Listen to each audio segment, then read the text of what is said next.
Chapter 190, Taking Precautions.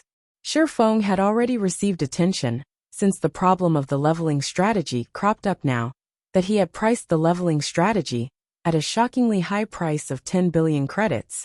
He was once more pushed into the spotlight.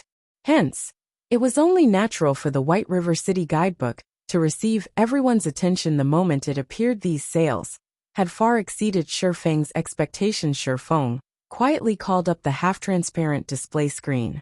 When he examined the sales records displayed on the official forums, Shi Feng involuntarily revealed a knowing smile. The simplified version of the White River City Guidebook sold 25,364 copies. The luxury version of the White River City Guidebook sold 367 copies in only half a day's time. The sales had already reached such numbers. Even a best-selling book could achieve such a feat. The simplified version, which was the cheapest version of the guidebook, already cost 300 credits. This was much more expensive than any ordinary book. However, over 25,000 copies still sold. Moreover, 367 copies of the 20,000 credit version of the guidebook also sold. It was obvious just how great the business opportunities were in God's domain. Just the credits Shi Feng earned within a day exceeded 10 million.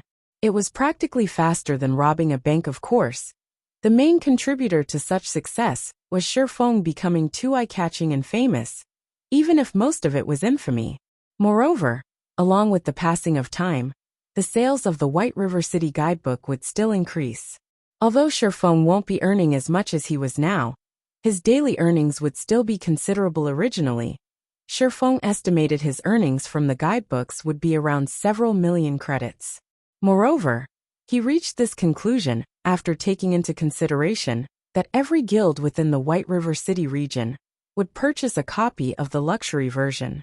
However, the conversation records on the forums made it clear that it wasn't just players within the White River City region paying attention to the guidebook. Players and guilds from other cities also purchased the guidebooks, which in turn led to such a high selling rate. Although it was a strange situation, Shi Feng could guess the intentions of the players and guilds of other cities. The difference between cities was not particularly large. Mostly, only the quests available, leveling spots, and amount of NPCs were different. However, the main rules in a city and the ways to develop a guild in a city were the same. As long as they bought the White River City Guidebook, they would understand the basic rules of their respective cities. They could also quickly adapt to the playstyle in the cities. So naturally, they would purchase a copy of the guidebook to get a general understanding of their respective cities. Now that Shi Feng had gained over 10 million credits for no good reason, confidence regarding his future filled his heart. He might even be able to suppress Shadow at the fellowship party in a few days, becoming the center of attention during the party. However, before he could become the focal point, he needed to make plenty of preparations. After all, his background was simply too weak compared to Shadow's. Right now, hard stones will soar in price from now on. It should reach its peak by the time the first corporation enter White River City. That time would be the best opportunity for me to sell my stock and make a killing. Shi Feng closed the official forums as he thought. Right now, aside from credits, he needed a lot of gold coins to increase his workshop's background. However, he could not just hold on to a ton of gold coins. After all, the true way of earning money in a virtual reality game was by spending money in the first place. He currently had far too few coins to carry out such a feat. Hence, he needed to earn many more gold coins right now. Becoming enemies with that many unrated guilds had placed quite a pressure on Shi Feng. Although these guilds were not much of a threat to him as a lone player, he still wanted to establish his own guild in the future. Such a situation would be detrimental to his guild. As the saying went, the barefooted did not fear those with shoes. Establishing your own guild was the equivalent of putting on shoes. Having a guild was the equivalent of having a house, supplying your enemies with an easy target. They could deal with you with greater ease. Hence, in Shi Feng's previous life, plenty of small guilds were forced to disperse due to being targeted by a large guild. On the other hand, the fixed teams formed by independent players got by rather peacefully, and it went without saying that lone players could do so as well. However, There was a limit to the strength of a single individual in God's domain. It was the same in the case of a large team.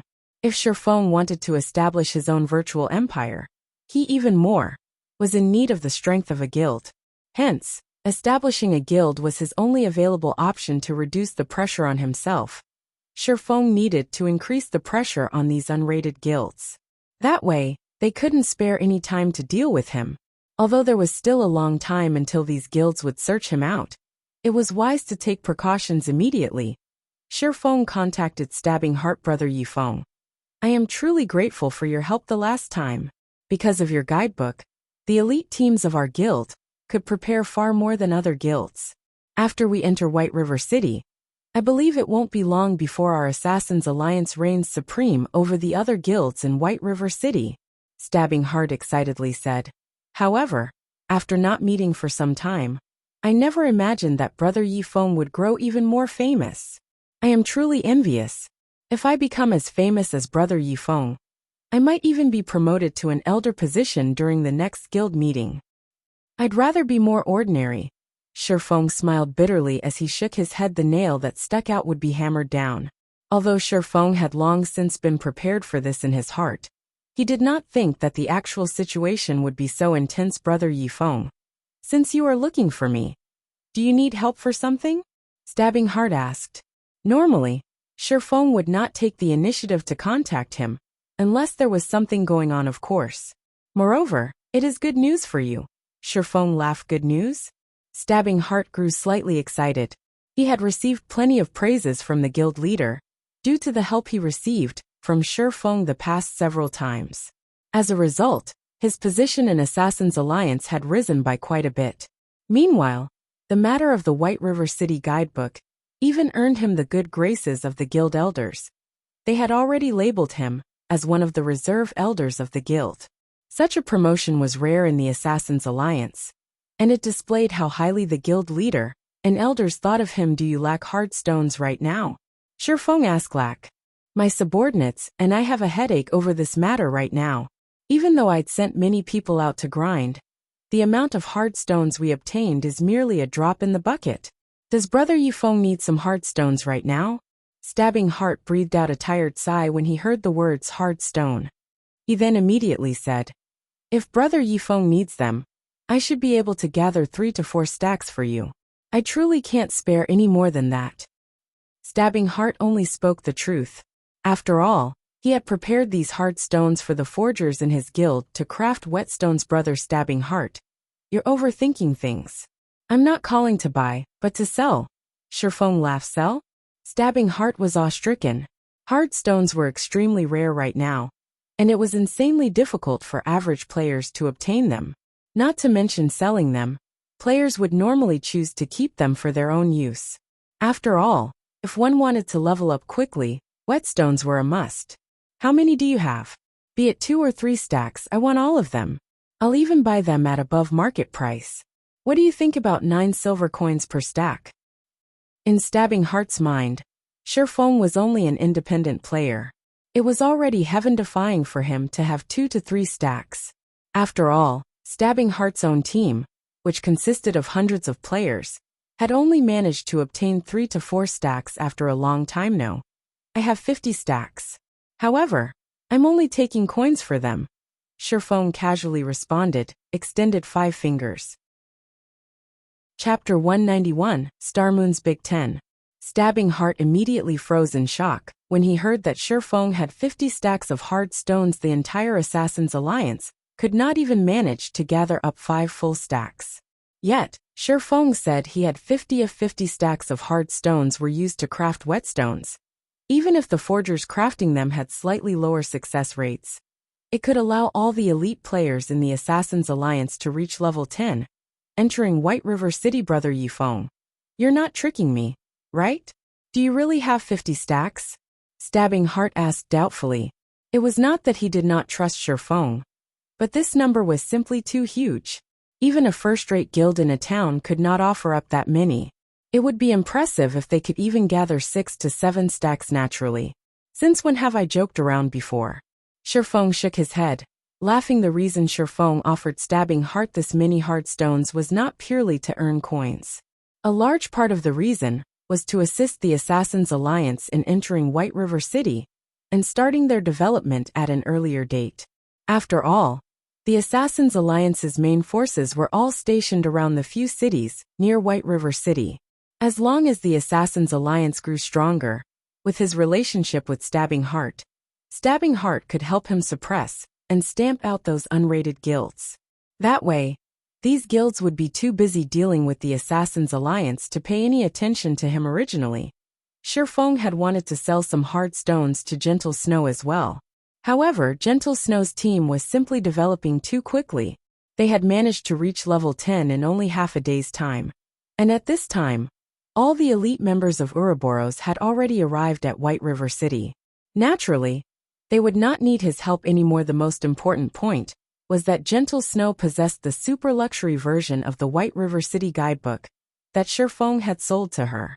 With it, she could easily widen the gap between herself and the other guilds, standing out from the crowd. Now that Shifeng had protective umbrellas like Gentle Snow and Stabbing Heart, would those unrated guilds possibly dare do anything to him? He could progress with his own development with a peace of mind. Brother Yifeng, I don't know how to thank you for this. If you have anything you need help with in the future, just mention it. If it is something that I can help with, I will give it my all. Stabbing Heart was extremely touched right now. In his heart, he had already taken Shifeng as his good brother. However, for gold, 50 silver was not easy to obtain. He needed some time to gather the liquid funds from the other towns and collect some from the money farming team, although it was a large expenditure. With 50 stacks of hard stones, Stabbing Heart could allow the team in Red Leaf Town to be the first team, out of all the other team in the Assassins' Alliance, to enter White River City. At that time, he would receive a promotion in the guild once more. He might even become an elder of the Assassins' Alliance. Meanwhile, such an achievement was only possible due to Shifeng's help.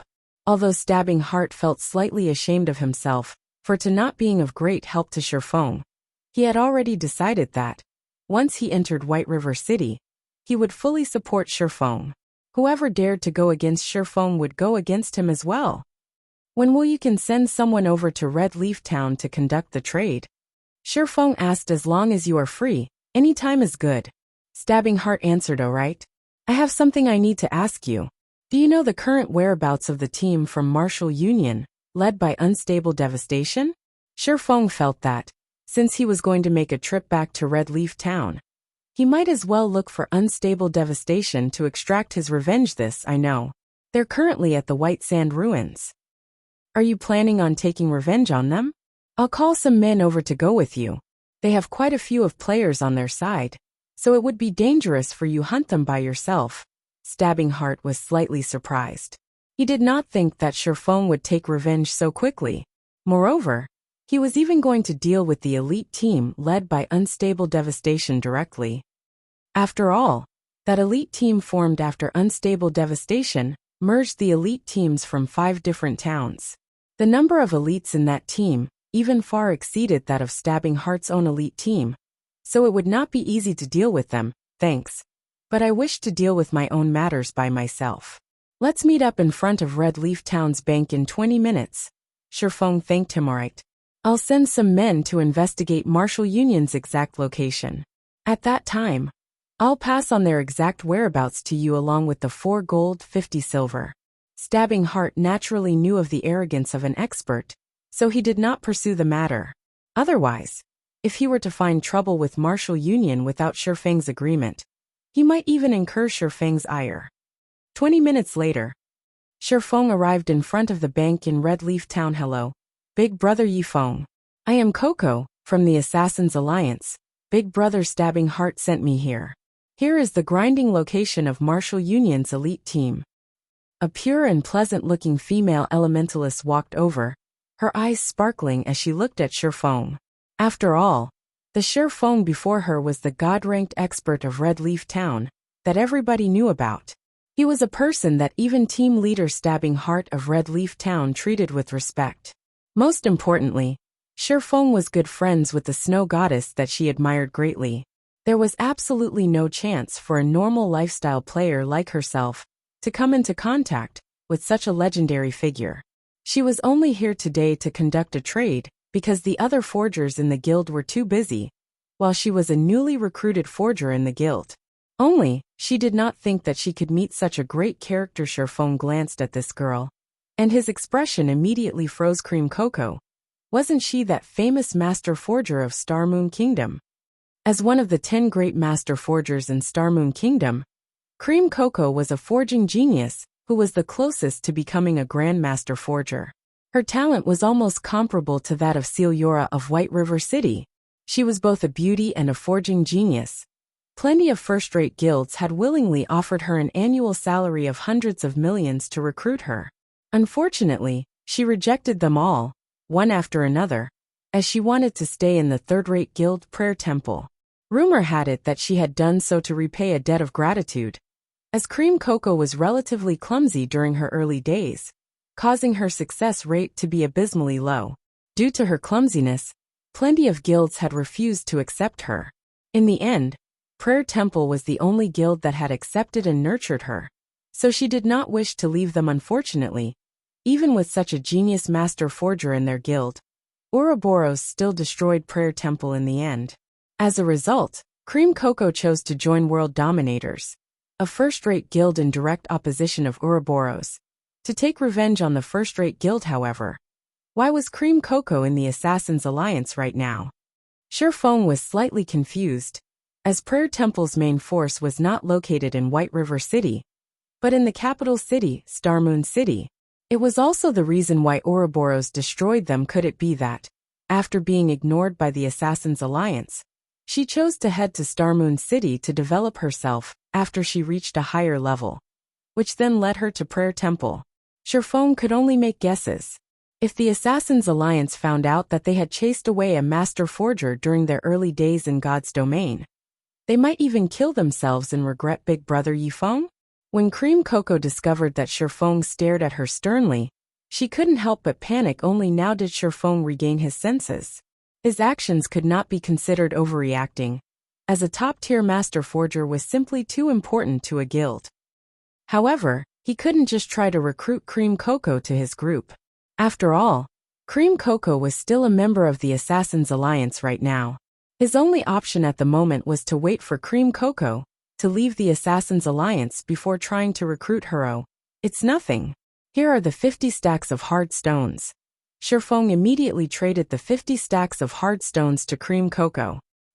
When Cream Cocoa saw the 50 stacks of hard stones in her trade window, her eyes widened in shock.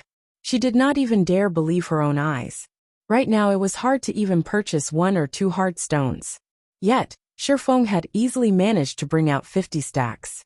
It was no wonder why team leader Stabbing Heart was so respectful to Yifeng. As expected, he was a figure that average players like her could only look up to. Soon after the trade completed, Sherfong departed from Red Leaf Town, heading towards the White Sand Ruins. However, he did not add Cream Cocoa as a friend, as such an action might cause a change to the track of history, causing Cream Cocoa to instead stay with the Assassin's Alliance. If that happened, he would definitely cry with regret. Hence, he would let history repeat itself without his interference. Now that he knew Martial Union's precise location, he would immediately teach Unstable Devastation the consequences of becoming his enemy. Chapter 192 Wild and Domineering. White Sand Ruins. As a key location for players to reach level 10, the level 9 players from the surrounding towns would naturally come here to level up. Not only did this place possess level 10 monsters, which were a better source of EXP, there were also plenty of quests in this region. Moreover, a majority of them rewarded high amounts of EXP, and some high-level quests even gave out bronze-ranked or above equipment. It was especially true for the newly discovered Stonemer town. It was practically a heaven for players. As long as one's reputation in Stonemer town reached a certain degree, they could purchase level 10 bronze and mysterious iron equipment at extremely low prices. It was impossible to find such treatment in other towns. Thus, White Sand Ruins became the mainstream leveling location for level 9 players. Naturally, guilds like Martial Union would not miss out on such a great location ever, since Sherfong had killed Unstable Devastation in Red Leaf Town. Unstable Devastation, had immediately escaped to this place to level up. After a period of hard work, Unstable Devastation had finally managed to get back to level 9. He was also not far from reaching level 10 Yifeng, just you wait. The day our alliance of guilds enter White River City will be the day of your funeral. Unstable Devastation silently cursed as he killed a level 10 three-tailed scorpion although he had exposed Shifeng's secret, and Shifeng provoked and angered the other guilds. There had yet to be a person that could do a thing to Shifeng. Moreover, not only was Shifeng living comfortably, he was even earning a large sum of money right now. This envious situation of Shifeng's had driven Unstable Devastation to near insanity, and he silently questioned why he couldn't enjoy such fortune. Martial Union was originally a guild that had migrated to God's domain from another virtual reality game, so they did not possess the investment of any large corporation. There were only a few wealthy young masters spending money to support the guild. While Martial Union still played that other virtual reality game, these wealthy young masters were considered rich tycoons. They could casually spend up to several 100,000 credits, allowing the Martial Union of those days to take the gaming world by storm easily. Such a situation had allowed these wealthy young masters great pleasure. Hence they went on to establish Martial Union in God's domain. They wanted to continue taking the world by storm as Unstable Devastation was one of the upper echelons of Martial Union. His monthly salary was over 10,000 credits. It was a relatively high salary even within the big city. He was even extremely elated about this matter, often bragging in front of his friends about how he was a god-ranked player. When he treated his friends to a normal restaurant, he would always foot the bill with a casual wave of his hand, appearing domineering and earning the envy of others. However, after Unstable Devastation witnessed the sales of the White River City Guidebook, his mind turned into a complete mess with a rough calculation. Unstable Devastation guessed that Shifeng's earnings in a single day had exceeded 10 million credits. Considering the follow-up earnings, Shifeng's assets might have surpassed even that of the wealthy young masters in Martial Union. If Shifeng took a step further and sold his leveling strategy at a low price, he might truly be able to live his remaining years without worry. Wealth and beauties would be within Shifeng's grasp. His life might become even more comfortable than those young masters thinking up to this point. Bitterness and envy filled Unstable Devastation's heart. However, the only fortunate thing was that Shifeng had not offered the leveling strategy at a low price.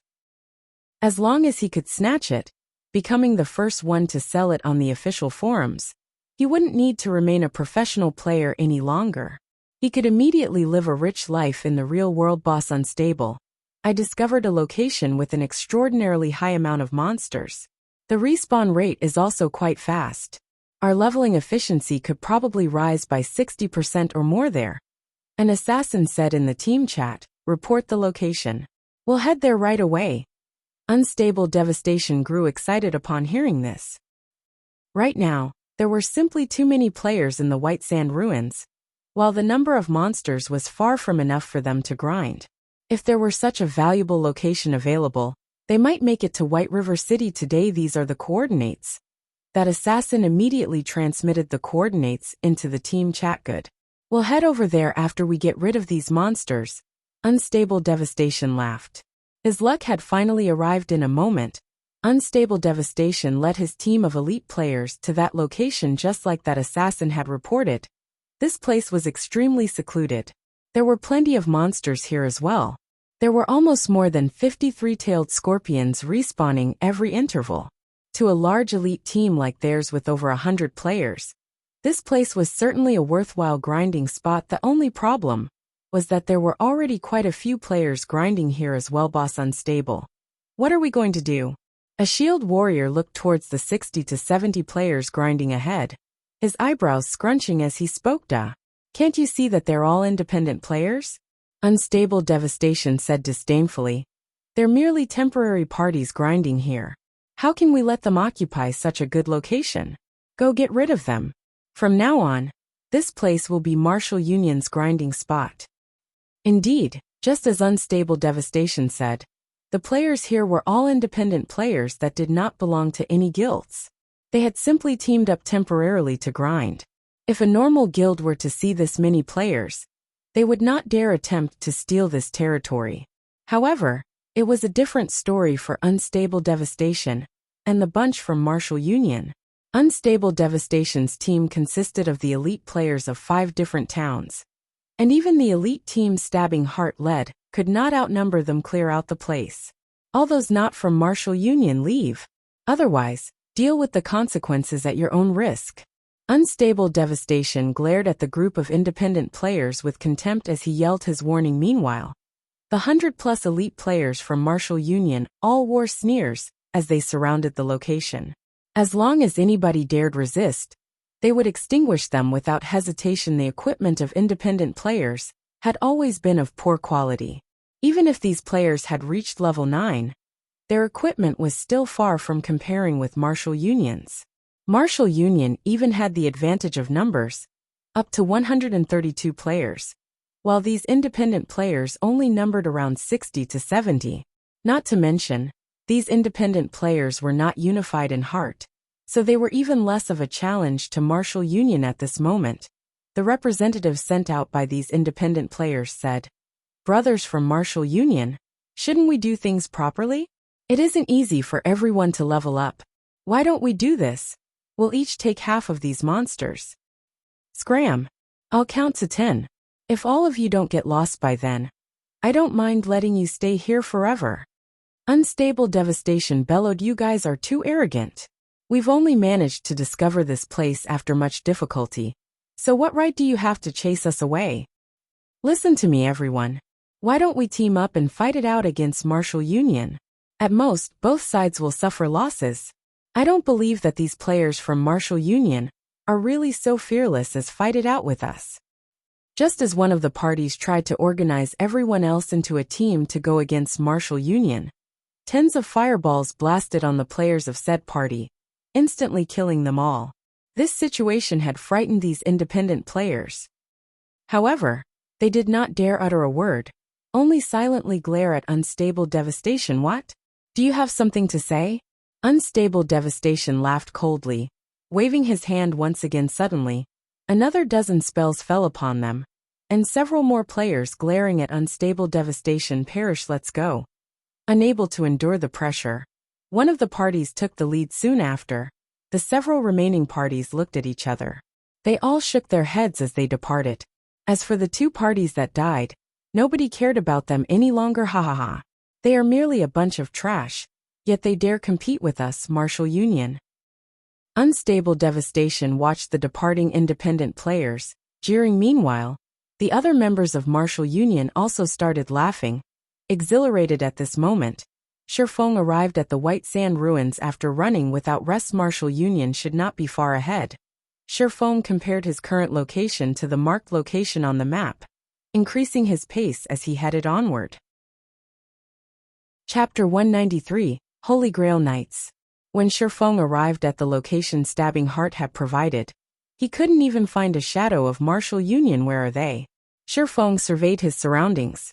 Aside from a dozen or so 3-tailed scorpions, not a single player occupied this flat, sandy area. Was there an error in the information Stabbing Heart gave me?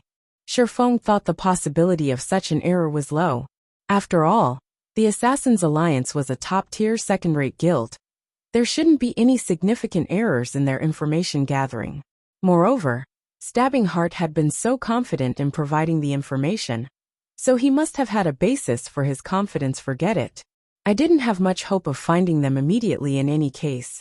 Since Shifeng was not in a hurry, he started searching around the surrounding area. If Martial Union had already entered White River City, Stabbing Heart would have notified him at the first notice. However, there was not a huge possibility for Martial Union to enter White River City right now, as even Stabbing Heart's team had yet to enter the city. Time passed.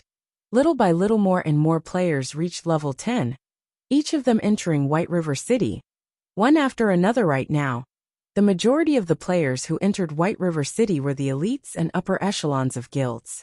There was only a small amount of teams consisting of independent players. Most of these independent players had purchased the White River City guidebook, and they all admired its creator leader. "This Yifeng is truly amazing. The information he wrote in this guidebook is so detailed. Fortunately, we bought the luxury version. The introductions in the simplified version were overly brief, and it only helps one get a general understanding of White River City. Meanwhile, the luxury version mentioned plenty of locations, with good quests meant for specific classes. Thanks to it, I've accepted plenty of valuable quests. I know, right? It is all thanks to Team Leader's wisdom for buying the luxury version. If I didn't know that Yifeng had personally penned this guidebook, I would even think that the game officials had published it. I really wonder what Yifeng's previous profession was to possess such powerful observation skills. That Yifeng indeed has some skills. Originally, I had simply intended to purchase the guidebook as a reference. I never thought that the information was all true. I was shocked after we arrived at White River City. It was worth the 20,000 credits. If it were up to me, I wouldn't willingly sell this information, even for 50,000 credits. Not only does the information require time to arrange, but this is also first-hand information. I can't imagine why Yifeng would willingly sell all of this for only 20,000 credits.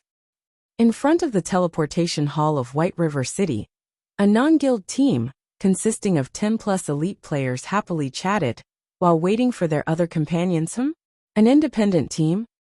At this moment, Gentle Snow emerged from a teleportation gate, spotting this merry team of players. She felt slightly surprised by the sight. At this time, aside from those elite teams of large guilds, there was even an independent team who had reached White River City. This was an extremely rare sight, and it illustrated this team's strength. I know who they are. 5 years ago, these players were very famous in a relatively sizable virtual reality game. They were known as the Holy Grail Knights at that time, although they aren't a guild, and their numbers never exceeded 100 players. Every member of their team was extremely skilled. Their battle prowess was extremely frightening. Their leader, War Wolf, even had the reputation as the strongest warrior in the game. During those days, not a single guild in the game that dared provoke them. However, for reasons unknown, their team disbanded, and plenty of their members stopped playing the game. The remaining players then went on to become the upper echelons, or core members of first-rate and second-rate guilds. The Holy Grail Knights is a legend of sorts in the virtual gaming world now. When the Shield Warrior, Ghost Chop, who was knowledgeable about these independent players, saw the average-looking Shield Warrior standing amidst those players, his expression suddenly turned solemn. This person was indeed War Wolf, the past team leader of the Holy Grail Knights. Back in those days, Ghost Chop had admired and respected this man. Thus, he chose to play as a Shield Warrior as well. He then turned to Gentle Snow, slowly starting his recollection. I see. Gentle Snow could not help but notice War Wolf 5 years ago. She had yet to experience virtual reality games.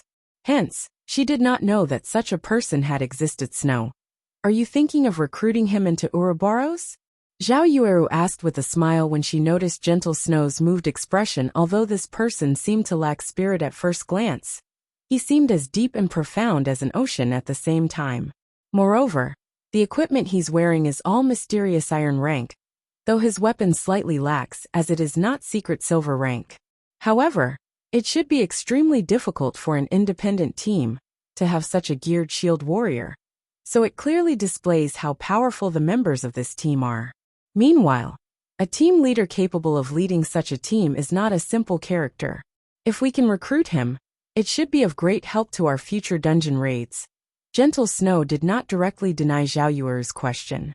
Her previous intentions of recruiting Shifeng as a subordinate were already dashed. Unfortunately, she could not see through Shifeng, as Shifeng's entire being was shrouded in mystery. The guidebook he had sold her further solidified this fact. She was greatly shocked when she arrived at White River City. Using the luxury version of the guidebook as a comparison, Gentle Snow came to fully understand the value of the exclusive guidebook Shifeng had sold to her. If the other first-rate guilds discovered this guidebook, they might even start an all-out war with Ouroboros to snatch it away. Gentle Snow had estimated the true value of this guidebook to be 5 million credits, or more. After all, within the super luxury guidebook, there was information pertaining to the problems one would usually face when developing a guild. The guidebook also touched on the topic of how to develop and strengthen a guild. Moreover, it mentioned the daily quests available that could raise a person's reputation in White River City. Such information could allow them to surpass the other guilds greatly. And that was not something that could be purchased with a measly 5 million credits even now. Gentle Snow did not dare reveal this information to any other person. She did not wish to bring a calamity upon herself due to this reason. Gentle Snow had become fully aware of just how much of a danger Shifeng was. If she was already in so much danger just by becoming friends with him, what kind of consequences would she have to face if she accepted him as her subordinate? Gentle Snow no longer dared dwell on the consequences. Shifeng's provocation of tens of guilds presented a prime example. Fortunately, they were all unrated guilds, as the leveling secret did not hold much attraction to the true major guilds. After all, the upper echelons of these guilds knew many secrets, and they had a great understanding of God's domain. These guilds were much stronger than those half-assed, unrated guilds. There were no bugs in God's domain. Even if there were one, the system would discover and correct it immediately. If there truly were a leveling secret, the only possibility was killing monsters of a higher level, or carrying out high-level quests to obtain massive amounts of EXP. Only experts or players with exceptional equipment could achieve the former. As for the latter, it was clearly an unrepeatable situation, because such high-level quests would have great limitations and rarity. Not everybody could receive such quests. They might even be rare or unique quests. Thus, all of the rated guilds did not have a particular interest in this secret that was not really a secret. On the contrary, they were much more interested in the White River City guidebook. However, since Shifeng had wisely offered the information for sale, these rated guilds would naturally not look for trouble with Shifeng. They also did not have so much time on their hands. Unlike those half-assed guilds, Shifeng belonged to a category of people so intimidating that they possessed few friends. To put it another way, without sufficient strength, friendship with Shifeng was an extremely dangerous endeavor. As for the war wolf before her, there was not much danger in building a friendship with such a person. Moreover, with such great strength, it would be an utter loss not to recruit him. Go. Let's go and strike up a conversation with them. Then, seeing that all the members of her team were already present, she opened her mouth and spoke. Chapter 194, Flame Demon. White Sand Ruins Martial Union is simply too much. They don't respect any of us independent players at all. When I grow stronger, I'll take revenge on those bastards. Shut up. Didn't you see Martial Union kill those other two parties, simply for speaking up? We can't do anything about this. We aren't as powerful as they are, so we can only give way and take a step back.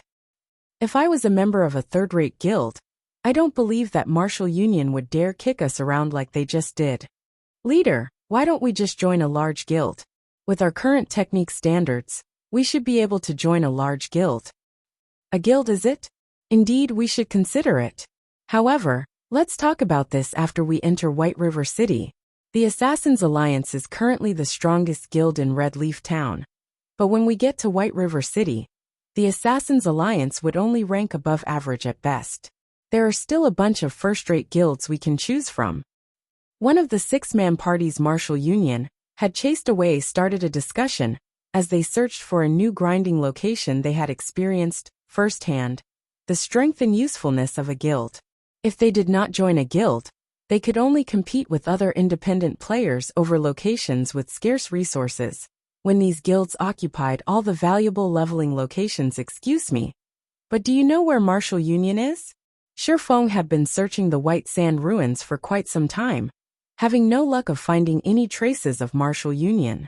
At this moment, however, he had overheard these passing players discussing Martial Union, so he asked them, "Yeah, we know it. What business do you have with them? Don't tell me. You're not trying to join Martial Union, are you?"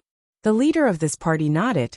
However, when he noticed that Shifeng was an independent player with both his name and level hidden, aside from trying to join Martial Union, what other reason could a player like Shifeng have to look for Martial Union? Hearing that the player in front of them intended to join Martial Union, the other members of the party instantly shot glares filled with killing intent at Shifeng. The rage they had from Martial Union's oppression had yet to subside. If it were not for Martial Union having the advantage of numbers, they would have long since started a fight with Martial Union from the conversation Shifeng had eavesdropped on before. He knew that Martial Union had bullied these players. Hence, their hatred towards Martial Union should be intense. In addition to their party leader's words about Shifeng wanting to join Martial Union, the other party members' moods would naturally sour if he dared claim that he intended to join Martial Union. These players might charge at him without hesitation. I'm not trying to join Martial Union. I'm looking for Martial Union because I have some business with them. I wonder if you can tell me their current whereabouts? Here's an inquiry fee of 1 silver coin. Shifeng smiled. Taking out a silver coin to average players, their daily income would, at most, range around several tens of copper coins. Even if these veteran players banded together to form a party, their total earnings would be around 1 to 2 silver coins. Hence, an inquiry fee of 1 silver coin was not a small amount to them. What a rich fellow. The party leader's eyes shone when he saw Shifeng offer a silver coin as an inquiry fee. He then spoke in the party chat. Brothers, this is a fat sheep. If we harvest him and earn some money, we might be able to cover the repair fees for all our weapons and equipment. Do we kill him or not? Kill him? Why shouldn't we kill him? This bastard is obviously related to Martial Union. As long as it's someone related, we can't let them off. We'll follow leader's decision. The other party members all voiced their support. It seems that this fellow has a deep connection with Martial Union. Martial Union had badly tormented us few brothers, and rage still fills our bellies. Since you have some connections with Martial Union, and you are so rich, shouldn't you pay us some compensation in place of Martial Union? We don't want a lot. Just leave behind 20 silver coins and all of your equipment. Then I'll tell you Martial Union's location. How about it? The Guardian Knight party leader said with a cold laugh. With that said, the other party members also started moving forward, their faces carrying cold smiles as they closed in on Shifeng. I said I don't have any connections with Martial Union. I'm only looking for them for some business. Whatever has happened between you and Martial Union has nothing to do with me. If you guys aren't going to tell me where they are, so be it. Please move aside. Shifeng said this. I understand. However, it is still your fault for mentioning Martial Union to us. If you don't agree to our demands, we can only use you to relieve some stress. Although we don't know your level, it should still be around level 8 or level 9. If you lose a level right now, you will probably lose 1 to 2 days worth of effort. You should think through your options, the party leader jeered. His hands retrieving the gladius and shield from his back. Shifeng couldn't help but laugh when he heard these words. Pitiful people were bound to have a hateful side to them. Although these players endured Martial Union's bullying and oppression, when the tables turned, didn't they act just as Martial Union had? Little fool, what are you laughing at? I'll smash your face into a pulp if you keep laughing. An assassin bellowed. Didn't you guys want money? I'll pay the fare for your trip down to hell. Shifeng unsheathed the abyssal blade as he said so. Immediately, clear blue flames covered the body of the abyssal blade. Shifeng had no room for pity for players like these. Shifeng brandished his 2 swords, and instantly, countless sword images filled the sky, surrounding these players. Although these independent players had good techniques, and were also relatively powerful in terms of strength, they were simply too weak compared to Shifeng. Before any of them could react, the sword images made pincushions of their bodies. Aside from the Guardian Knight party leader, the remaining 5 party members died within an instant. Moreover, the ice blue devil flame destroyed all of their equipment. Even though these players had relatively high levels, the equipment they wore was of very poor quality. They only had 6 or 7 pieces of bronze equipment each, and none had even a single piece of mysterious iron equipment. Under the ice blue devil flame's might, none of their equipment could survive even 1 hit, and it all immediately became nothing more than scrap. So, are you willing to tell me Martial Union's whereabouts now? Shifeng looked towards the party leader, smiling calmly as he spoke. That party leader was dumbfounded. The person before him could actually produce fire all over his body, and his attacks were so fast that none of them could even react at this moment. The party leader only had one thought about his situation. He had met a demon. Moreover, it was a fire demon capable of controlling flames. I'll speak. Martial Union is at a nearby sunken land to the southwest. There are also plenty of cavities around the area. Very good. You may go now. Shifeng immediately extinguished this party leader's life.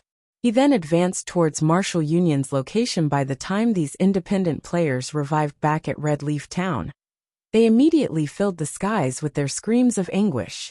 Not only did they lose a level from dying, but all their equipment had also been destroyed. Not to mention leveling up, they could not even go out into the fields to kill monsters. Now suddenly, a rumor about a flame demon in the White Sand ruins spread. The rumor stated that the flame demon wore a black hooded cloak, and he revealed no personal information. The demon also had two sharp swords hanging from his waist. One was black and the other white. The rumor also mentioned that if players did not quickly answer this flame demon's question, they would die and lose all their equipment. One wouldn't even have the chance to shed tears of regret when that time came. However, Shifeng, the origin of this rumor, was not aware of any of this. He finally found you, unstable devastation. At this moment, Shifeng stood atop a tall slope, looking down at the 100+ players currently butchering several dozen three-tailed scorpions. These players were all level 9, and they were not far from reaching level 10. On the other hand, Unstable Devastation, who currently commanded from the rear of the team, had already reached level 10. The reason why he had reached level 10 with such speed was that he was not in a party with these elite players. Meanwhile, Unstable Devastation killed the monsters that had their HP lowered to a critical point. Due to the rules of God's domain, Unstable Devastation would receive 60% of the total EXP from the kill. Thus, he reached level 10 ahead of the other elite players. Chapter 195, 1 against 100. You lure some more monsters over. With such a good leveling spot, I want to charge to number 1 on the ranking list, and teach the other guilds in the alliance the strength of Martial Union. Unstable Devastation spoke in the team chat. Yes. The several assassins replied right now. Fire Dance still occupied the first place on the ranking list. However, the second place had already changed. However, it wasn't because Fire Dance and the others' leveling speed was slower than the other players. They were simply busy doing quests. These quests were all rare reputation quests, and they could obtain relatively large amounts of White River City reputation by completing them in God's domain. If players wished to have an official class when they reached level 20, they could only apply at the class association in the various large cities. However, players required a certain amount of reputation before doing so. Hence, the first task Shifeng wanted Blackie and the others to accomplish after they entered White River City was to do these rare quests and quickly raise their reputation.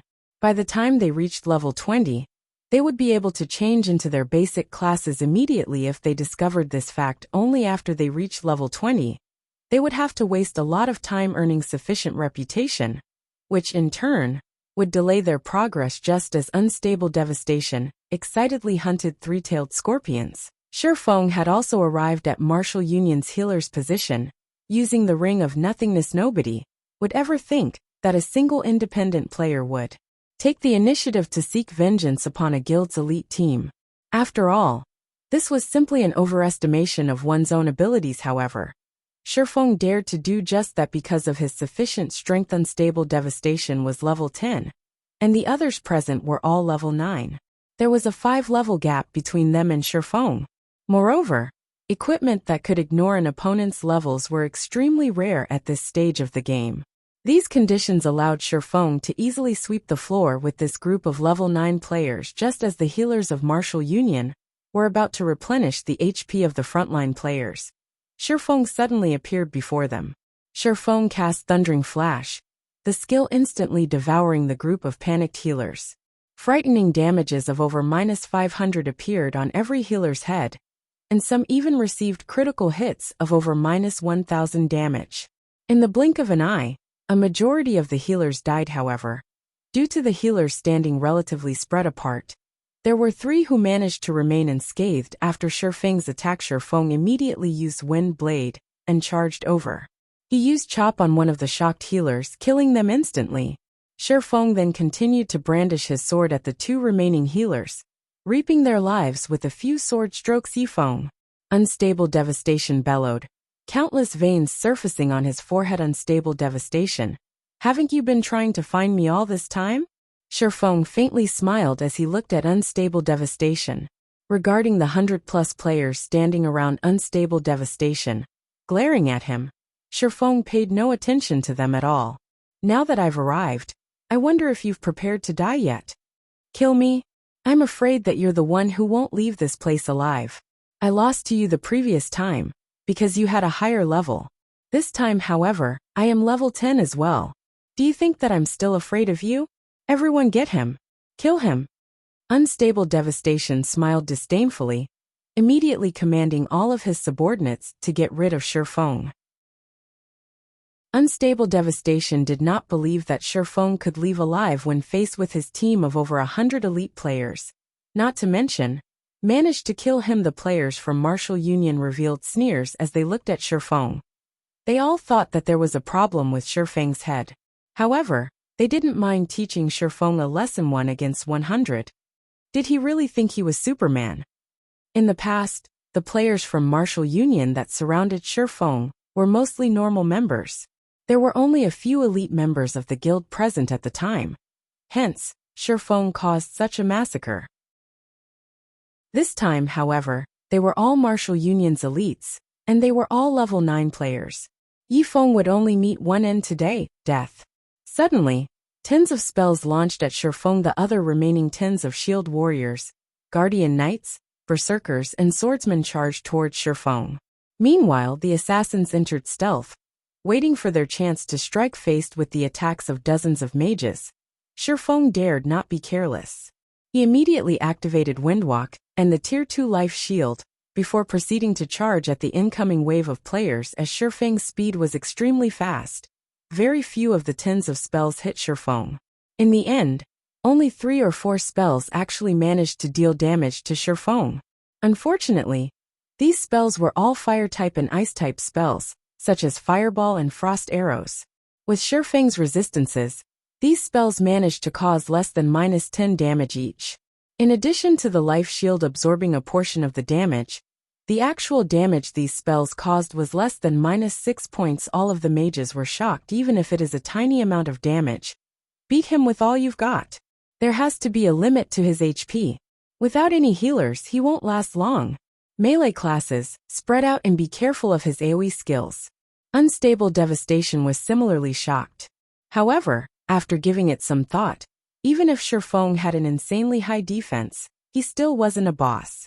There was bound to be a limit to his HP, even if they only dealt damage in the single digits. With tens of them continuously attacking, how long could Shifeng last?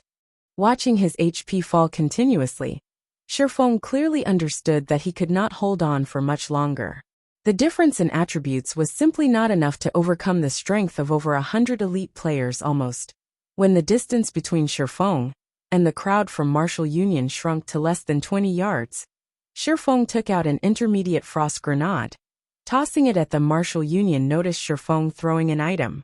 However, since it was not a skill, they did not pay it any heed. Instantly, the intermediate frost grenade exploded, releasing a shroud of cold air, covering a 12-yard radius. The cold air froze the players for 3 seconds and dealt -400 damage to every one of them. The shroud of cold air swallowed more than half of the melee players' MTs. Activate your life-saving skills. Mages, increase your firepower and controlling skills. We must not let him get near the frozen players.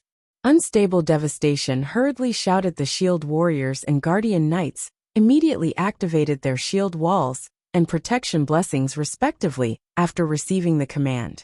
However, deep in their hearts, they were extremely clear that these skills were absolutely useless in front of Shifeng. They merely used these skills in the hopes that, with their increased durability, Shifeng would instead choose to go for the other players first. Meanwhile, the mages standing at the rear line started casting controlling spells, one after another. They used spells such as ice walls and ice spheres to prevent Shifeng from closing in on the frozen player. Shifeng simply smiled. Using silent steps, he instantly arrived behind these mages. With the ice blue devil flame covering his entire body, he sent thunder flame explosion blasting down on these mages.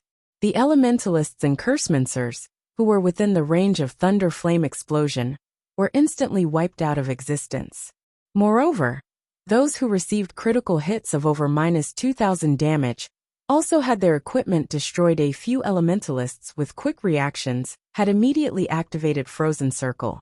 Coupled with a blink, they intended to slow Shifeng down as they fled for their lives. Unfortunately, Shifeng reacted even faster than they did. He activated Defensive Blade and Dark Violent Dance. Gaining immunity to the Frozen Circles, Shifeng waved the flaming Abyssal Blade in his hand. A streak of deep blue flaming sword aura landed on one of the escaping elementalists 10 yards away, dealing over -1,000 damage and instantly killing him. Simultaneously, the two summoners in front of him also received damage from the attack, instantly losing over 400 HP. Shifeng then continued with a barrage of attacks. As a result, deep blue flames annihilated the mages within a 15-yard radius. Kill him. Don't be afraid. We have more men on our side.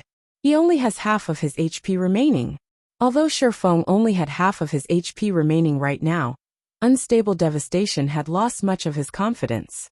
Even so, he did not stop sending out streak after streak of frost arrows and fatal shots. However, Shifeng had dodged every one of them. In addition to the sudden appearance of Shifeng's flame transformation and terrifying AoE damage, Unstable Devastation already had the notion of escaping for his life. However, he needed to observe the situation further before he made his decision. Half HP. Is it? Shifeng calmly smiled. He then proceeded to take out his next trump card from his bag. Intermediate Recovery Potion. Instantly recovers 800 HP after use. Cooldown, 1 minute. In White River City, players were only allowed to purchase 5 intermediate recovery potions each day, and each bottle cost 3 silver coins. It was an item meant for a crucial time. Shifeng down the bottle, his HP instantly recovering to full. At this sight, Martial Union's players were instantly afraid they had sacrificed dozens of players to take away close to half of Shifeng's HP. Yet, Shifeng's HP was full once again. Moreover, the scorching flame that surrounded his body greatly increased his battle prowess. Just by closing in on him, the durability of their equipment constantly fell. Faced with such a situation, their confidence instantly sunk into a bottomless pit. Chapter 196, Devastating Strike. The elites of Martial Union, who had originally looked down on Shifeng, had started to panic. Now what did a full HP Shifeng mean? Martial Union's elites already had the experience deeply ingrained into their bodies, so they understood what it meant. Compared to only losing a level after dying, their current situation was far graver. As they had spent all this time grinding monsters, their equipment and weapons durability was almost depleted. If they received an attack from Shifeng right now, that little durability would decrease even further, and their equipment and weapons might even be destroyed. This was much more frightening than simply losing a level. If they lost a level, they could recover it through grinding. However, it would be a different story if they lost the equipment and weapons they currently relied on. They had only managed to collect all these items after much difficulty, and compared to regaining a single level, it would be much more troublesome to recover these items. There was even the possibility that they could not recover these items at all. Yifeng, don't go overboard. It won't be beneficial to either of us if you continue your actions. It is not too late for you to leave this place right now. In the future, we will mind our own business, and we will each walk our separate paths. Although Unstable Devastation felt dissatisfied, Shifeng's strength was simply too frightening.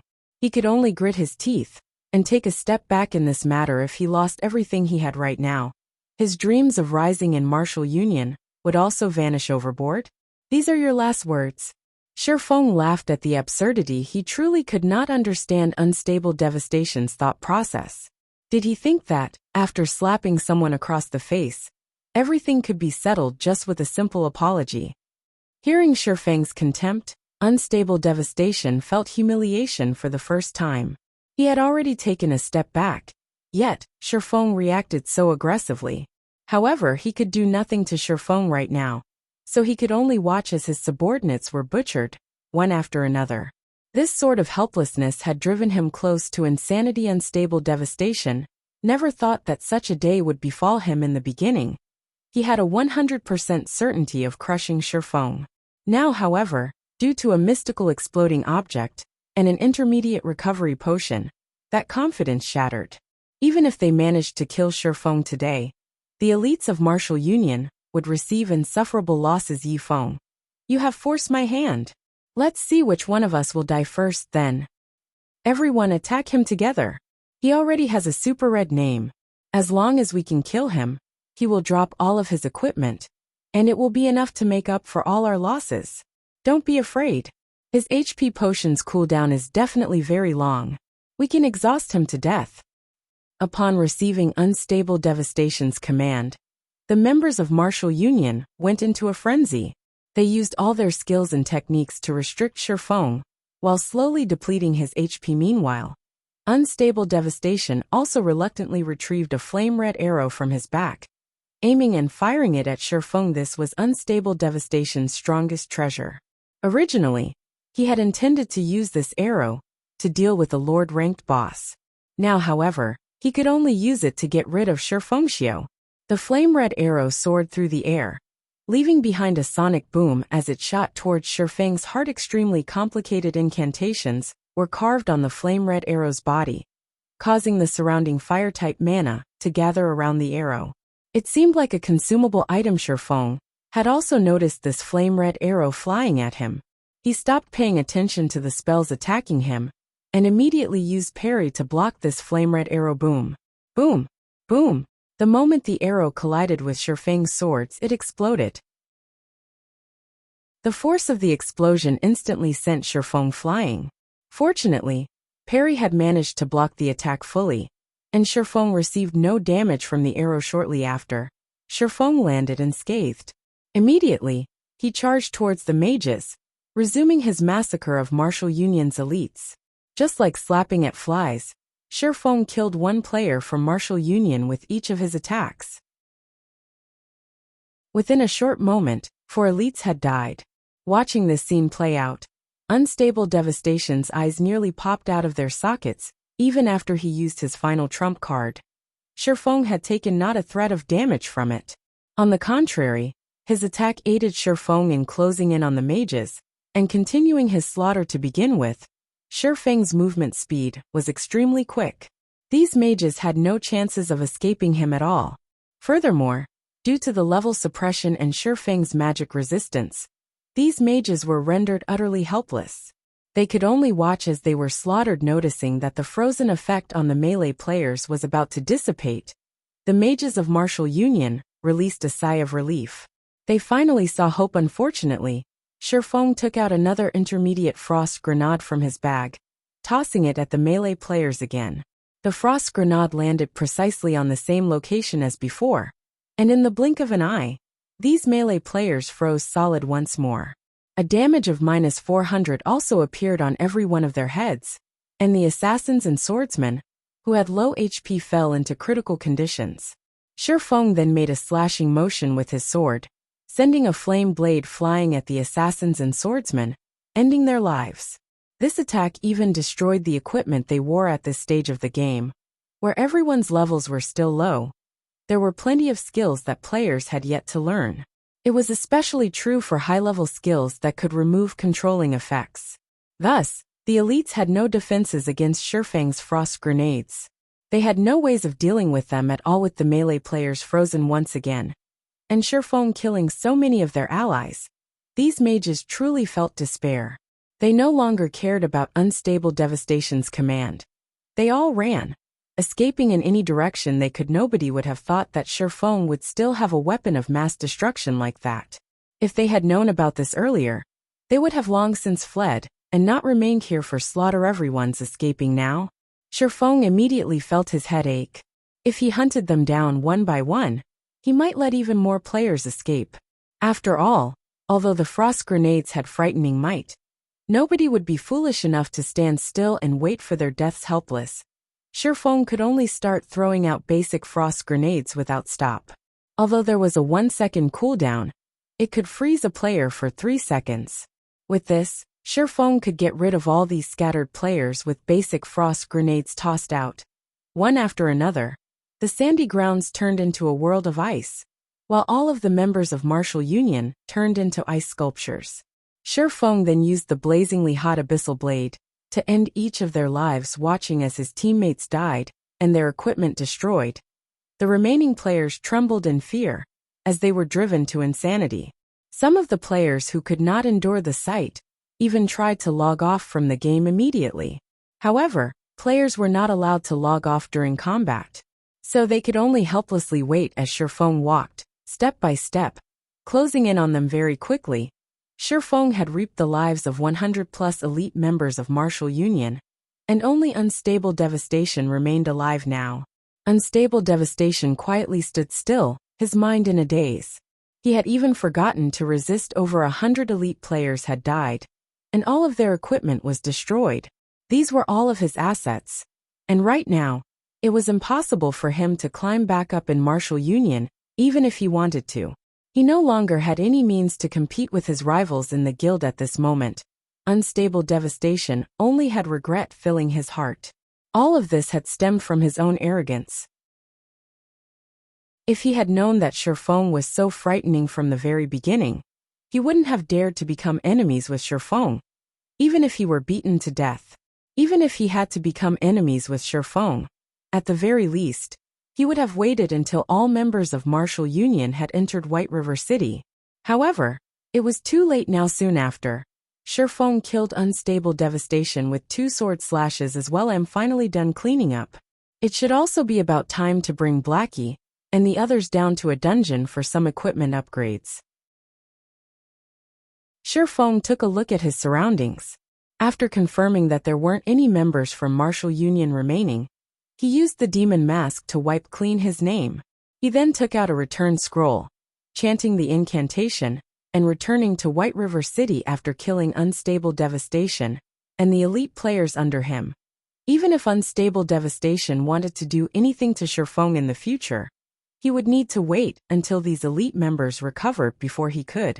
However, there was no need to concern himself over a matter that couldn't happen for quite a while. Shortly after Shifeng wiped out Unstable Devastation's entire elite team, a large commotion occurred among the alliance of guilds that wished to carry out a crusade against Shifeng. This commotion was a result of Unstable Devastation suddenly declaring his retirement from this small alliance. Unstable Devastation's actions had confused these other guilds. He also refused to speak of anything in the alliance's chat before leaving it after witnessing Shifeng's fearsomeness. Unstable Devastation didn't dare battle Shifeng any longer. Since Shifeng could kill him at the White Sand Ruins, then he could similarly kill him again and again out in the field. The same went for his team. Unstable Devastation no longer dared think of this matter. He still wished to make a living through God's domain. He was truly afraid of Shifeng now. Hence, Unstable Devastation also expressed his apologies on the official forums. In the future, he swore to no longer participate in any matters relating to Shifeng. As long as he met Shifeng, he would make a circle and do his best to avoid Shifeng immediately. Unstable Devastation's actions had sent shockwaves through the White River City region. Chapter 197 Crazy Stone. Although Unstable Devastation was not considerably well known, he was still one of the upper echelons of Martial Union. He was also archenemies with Shifeng, and he had recently revealed one of Shifeng's big secrets. So there were quite a number of people who knew about him. Nobody would have thought that Unstable Devastation would publicly apologize to Shifeng. Many people were stunned when they read Unstable Devastation's message. Martial Union was obviously a large guild, yet they had actually submitted to a lone independent player. Although such incidents had occurred before in past virtual reality games, the total occurrences could definitely be counted on one hand. Above all, God's Domain was a game that had just recently released. At this stage of the game, the difference in strength between players would mainly display itself in terms of techniques. and this difference could easily be overcome using the advantage in numbers. Yet unstable devastation had succumbed to Shifeng. It was simply unbelievable. Can someone tell me just what is going on here? Wah! Is this going to be the uprising of independent players? As expected of my idol Yifeng, what's so great about guilds? Haven't they succumbed to strength all the same? Chaos ensued in the official forums of the White River City region. Unstable devastation's message was like a small pebble thrown into a tranquil pond, generating ripples that spread out in all directions. As a result, players on the forum posted their own opinions, especially the independent players, no matter which virtual reality game they were in. Guild players and independent players would frequently conflict with each other. However, this could not be helped. After all, to surpass others, one must obtain more resources. Naturally, guilds would occupy these resources. Meanwhile, the independent players who lacked strength could only retreat in the face of these guilds. Thus, it created conflicts now that an independent player like Shifeng had made a large guild submit to him. This incident received an unquestionably huge response from many independent players. However, to the alliance of guilds that planned a crusade against Shifeng, this matter was just like a bomb filled with peril. Unstable devastation. The leader who started this alliance and planned this crusade had actually chosen to withdraw from the alliance. Moreover, he did not even speak a word about this incident. Just what sort of power could cause unstable devastation to react in such a way? This incident struck panic into the other guilds of this small alliance. Brother Zhang, what should we do? Flaming Tiger quietly asked. Due to unstable devastation's shocking actions, the various guilds in the small alliance started feeling insecure. Zhang Luowei fell deep into thought for some time before saying, "Let's not involve ourselves just yet. We'll wait until we are all in White River City before we deal with this matter." However, for him to force a person like unstable devastation to submit, I have truly underestimated this Yifeng. Tell Ling Feilong to get in touch with Yifeng. See if he can get Yifeng to join Shadow. Although Shadow has only recently started its development, our resources are plenty. Tell Ling Feilong this. As long as Yifeng agrees, I can give Yifeng an elder position, an annual salary of 1,000,000 credits, and 10% of the workshop shares. Flaming Tiger was stunned. He admitted that he was not Shifeng's opponent, and that Shifeng's skills were a level higher than his.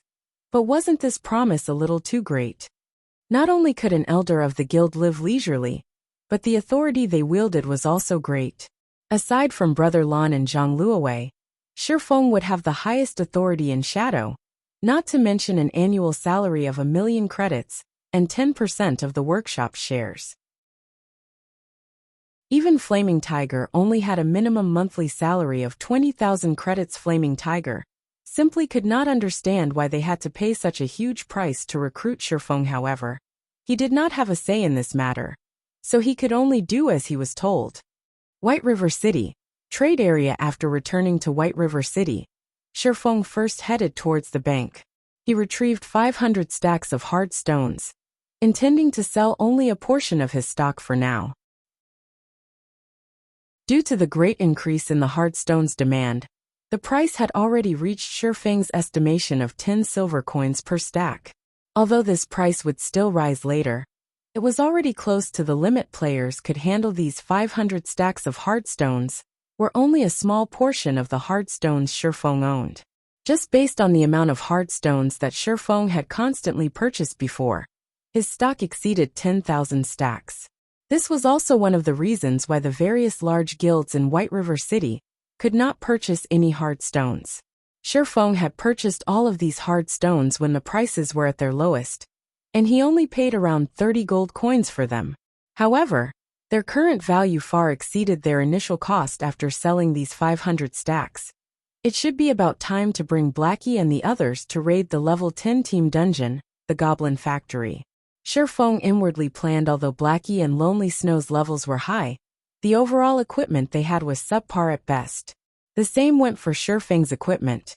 However, at least his was the best swordsman set equipment for players level 10 and below. His teammates' equipment, on the other hand, could only be described as miserable as of this moment. There were already more than 500 players who had reached level 10, and had their names etched on the ranking list of the White River City region. Which was to say there were already more than 500 players who had entered White River City. A majority of these players were members of well-known guilds. Aside from doing some quests in White River City right now, these players' main objective remained dungeon raiding, as dungeons were the best source for good equipment. Only with good equipment would these players level up with greater efficiency. Hence, plenty of guilds had already started diving into dungeons. White River City was different from towns.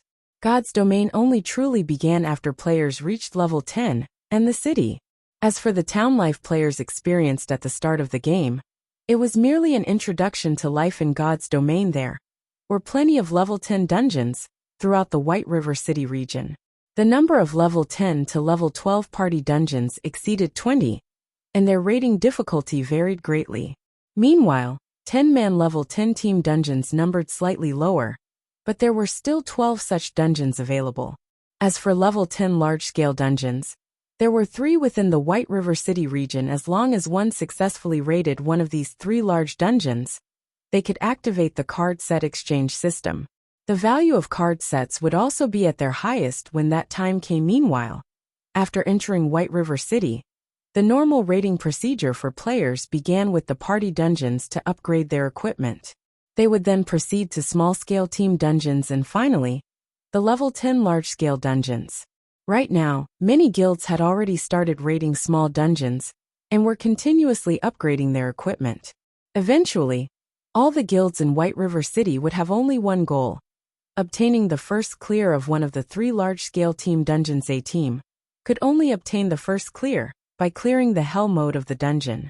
Moreover, the first clear of large-scale team dungeons was slightly different from that of small-scale team dungeons. The achievement would not only be announced throughout the White River City region, but it would also be announced throughout the entire Star Moon Kingdom. It was one of the best ways to increase one's fame throughout the Star Moon Kingdom, and it was also a display of a guild's strength. Hence, large-scale dungeons were considered the true battlegrounds for the various large guilds. Meanwhile, for these guilds who frequently battled inside dungeons, whetstones would become one of their strategic supplies. This situation would further increase these guilds' need for hard stones, causing the price of hard stones to soar once again. Thus, Shifeng chose to sell his stock of hard stones at this time. Right now, Shifeng was not focused on conquering the large-scale team dungeons. He knew his own limits, and he would not try to compete with those well-known guilds. His goal right now was only to conquer the level 15 small-scale team dungeon, the Demon's Castle. However, regarding strength or numbers, his team was still far from capable of raiding the Demon's Castle. They needed some upgrades before they could rise to that challenge. Arriving at the auction house of White River City, Shifeng casually took a seat in the corner and opened the auction house's system interface. He then selected to sell his wares within the White River City region. That way, he would not need to foot such a large fee. Similar to selling at a town's auction house, only players within the White River City region could see the items he placed on auction. As for selling the hard stones to the other cities, Shifeng had never intended to do so. Just the expensive handling fee alone would greatly reduce his profits. Not to mention, the other cities were not as much in need of hard stones as White River City, so the prices the stones would sell for much less. Shifeng first placed 10 stacks of hard stones on auction, with a minimum price of 10 silver coins per stack, and a buyout price of 12 silver coins. He did so to take a look at the results. If he placed all 500 stacks up for auction at once, it could drastically affect the market. Hard stones prices would plummet. Hence, he would slowly sell off his stock, carrying out hunger marketing as expected. Before even a minute had passed, all 10 stacks of hard stones sold. Moreover, they had been purchased at the buyout price of 12 silvers. There wasn't even a competition to speak of. It can't be, right? Shifeng was stunned when he received the notification from the auction house. Such a great demand had far exceeded his expectations. Although he knew that there was a shortage of hard stones right now, he never thought that someone would pay 12 silvers without hesitation. This was simply insane. Did these people not know that 1 silver coin could be exchanged for 107 credits right now? Spending an additional 2 silver coins would be the equivalent of spending 214 credits. To a fresh university graduate, that would be a tenth of their monthly salary. Chapter 198, Trial of God. Shifeng had only sold 10 stacks of hard stones. When compared to the demand of the entire White River City region, it was a drop in the ocean seeing such burning demand. Shifeng placed another 10 stacks of hard stones up for auction this time. He changed the minimum price to 12 silver coins, and the buyout price at 15 silver coins. By doing so, he tried to find out the highest price hard stones could currently sell for, and the bottom line of these desperate players as expected, nobody paid the buyout price immediately this time. Instead, they bid over the hard stones. However, the numbers rose very slowly, and there was only a small increase of several coppers with each consecutive bid 1 minute later. The price of the 10 stacks of hard stones finally displayed a significant increase. The bidding had gone from 12 silver coins to 13 silver coins, and it continued to rise to 13 silver, 30 coppers before finally stopping.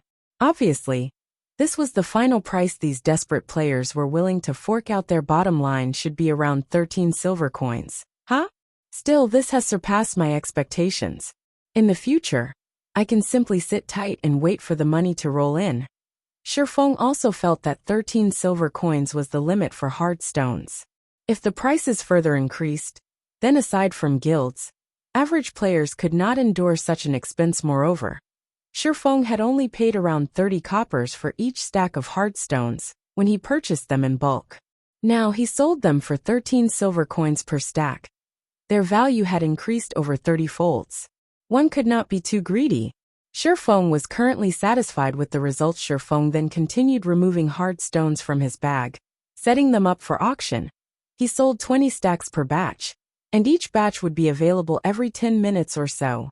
Considering the consumption rate and finances of the players in the White River City region, 1,600 to 1,700 stacks should sell each day. If Shifeng sold 1,000 stacks per day, not only could the entire White River City region fully deplete his stock, it also would not cause any adverse effects on the price of hard stones. If Shifeng could sell 1,000 stacks each day, he could earn over 100 gold every day by selling the hard stones at 13 silvers per stack.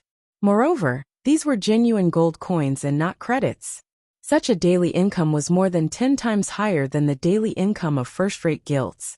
With such funds in his hands, Shifeng would not have to worry about financial issues when he developed his guild in the future. With the sales system all set and done, Shifeng's finger tapped and slid, calling out the half-transparent communication interface. His finger then moved and tapped on his good friend Blackie's call button. Blackie, are you guys done with the reputation quests? If you are, then gather in front of the teleportation gate. We'll go dungeon diving together. Shifeng asked. We're already done with our quests. However, it seems that we've been trapped inside a sealed map. We need to go through a trial if we wish to leave. Blackie grew excited when he heard about dungeon diving, and he wished he could immediately go to display his prowess. Ever since he obtained Mavis Guard, he had started browsing the internet and watching videos of experts displaying their skills. He had also frequently sparred with his team members, and his techniques had greatly improved. He would definitely shock Shifeng with his new techniques. Unfortunate, he couldn't do any of that right now. A sealed map? Shifeng's eyebrows wrinkled, his mind entering a deep thought. He did not know how Blackie and the others managed to enter a sealed map. Logically, the quests he sent them on had no such locations. However, after recalling Blackie's description of the place, he suddenly understood the situation Blackie and the others were in. He could not help but admit that their luck was truly impressive. There were various miraculous opportunities available in God's domain, and players most frequently discovered the Trial of God. Players also called it the Trial of Heroes, and it was a test given by gods for mortals to become heroes. As long as it was a level 10 map or above, there was a chance for this trial to appear. Players would occasionally encounter this trial out in the fields, questing or grinding. However, less than 1 out of 10,000 players would have a chance of meeting this trial. Blackie and the others were definitely lucky, for encountering this trial. Every trial of heroes was a heaven-sent opportunity. As long as players could clear it, they would receive a bountiful reward. In this trial, equipment and EXP were considered the lowest form of reward. If players could perform exceedingly well in the trial of heroes, they could receive permanent attribute increases, super rare or improved skills, an abundant amount of weapon mastery, and many more super rare rewards. Weapons and equipment could only be used for a period of time. They were like foreign objects. They were not truly part of one's strength. However, it would be a different story if players could receive things like permanent attribute increases and super rare skills. The value of such things far surpassed that of weapons and equipment, and they would be of immense help towards one's future development. How many colors were on the trial door that you guys entered? Shifeng asked. Shifeng's question confused Blackie. However, since Shifeng had asked, Blackie tried to recall the number of different colors on the large double doors they had entered. He then said unconfidently, I think there were 4 colors. 4. Are you guys trying to get yourselves killed? Shifeng immediately wanted to scold Blackie. The trial of God did not only possess rewards, but it would also mete out punishments. The punishments and rewards given were also equal in God's domain. With opportunity came danger. There was no such thing as a free lunch in God's domain. And even if there were, it might very well poison you to death. The trial of heroes was normally categorized into 7 tiers. If there were only 1 color on the teleportation gate, then the trial would be Tier 1. It was also the easiest trial to clear. Along with the increase in number of colors, the difficulty would increase exponentially. If there were 4 colors on the door of trials, then it would be a Tier 4 trial. Its difficulty would be around 8 times, or above that of a Tier 1 trial. If Blackie and the others could clear it, the minimum rewards they could obtain would be fine gold rank or above weapons and equipment. Normally, it would be a dark gold ranked item. If they could finish the trial with a sufficiently high completion rate, there was a possibility they could receive permanent attribute increases, or have one of their skills upgraded to a stronger version. However, the punishment for a Tier 4 trial was no joking matter. If Blackie and the others failed to complete the trial, the lightest punishment they might receive was a massive loss in EXP. They could very well lose several levels. Blackie and the others might even lose a portion of their attributes or skill mastery permanently, possibly entering a weakened state for a long period of time. Such severe punishments were also one of the reasons why most players would avoid entering the door of trials after finding one. They would instead choose to sell the information to a large guild, making a huge profit. Brother Feng, are we in a very dangerous situation? Hearing Shifeng's panic, Blackie could not help but swallow nervously, his heartbeat increasing in pace. Meanwhile, Fire Dance and the others who stood beside Blackie also became extraordinarily serious after hearing Shifeng's words. They no longer dared belittle this trial. I can only give you guys advice. Act within your capabilities. Do not attempt meritorious deeds. Only try to leave in one piece. Don't forget to pass on my advice to everyone in the team. However, Blackie, since you have Mavis Guard, logically, you guys should have a very high possibility of clearing the trial. However, remember not to rush things. Even if you have to waste a lot of time, you must never hurry. The rest will depend on your battle techniques, intelligence and wisdom.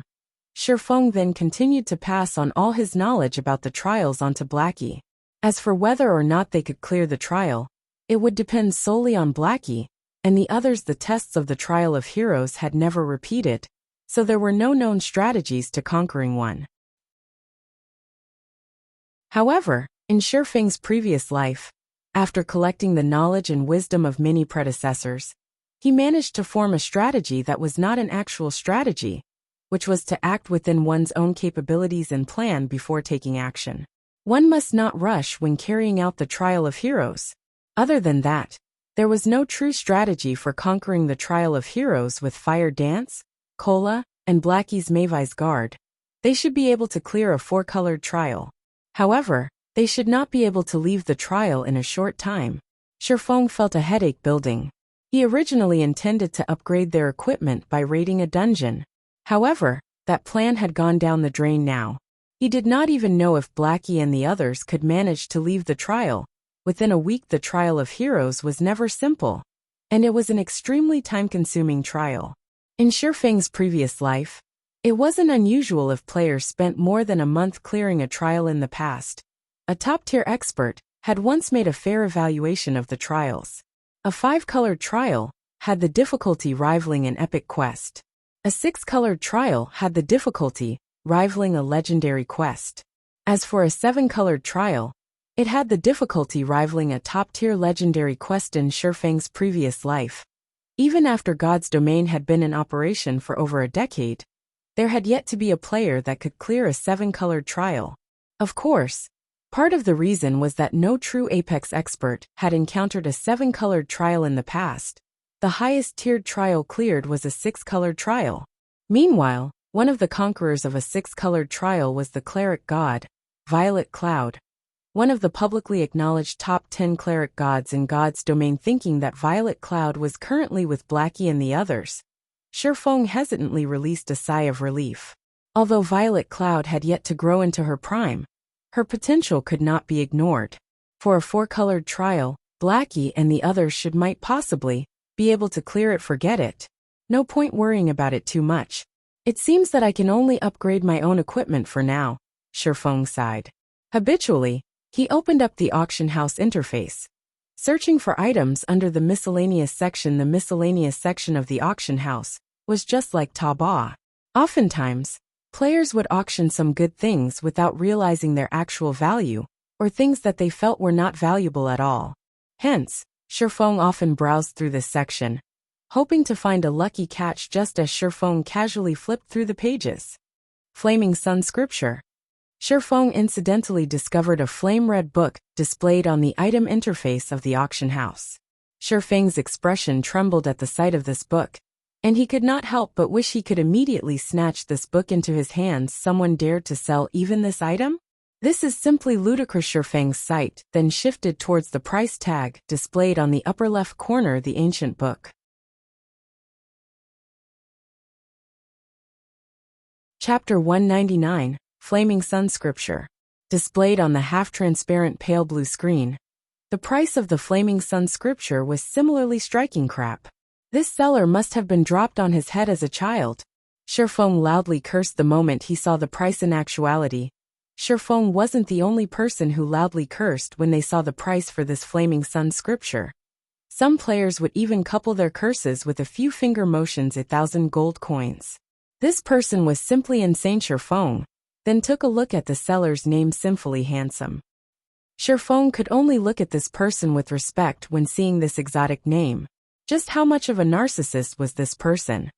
Looking at this name, Shifeng could also vaguely guess the reason why the price of this Flaming Sun Scripture was so high. However, since he had seen the Flaming Sun Scripture, he could not easily give it up. Hence, he sent out a communication request to this person called Sinfully Handsome. However, Shifeng hid his name when he made the call, preventing this Sinfully Handsome from discovering his identity. After waiting for 10 seconds or so, Sinfully Handsome picked up the call. Who are you? What business do you have with me? You can't be asking me to power level you, right? If you're a pretty girl, this brother can carry you to victory with me.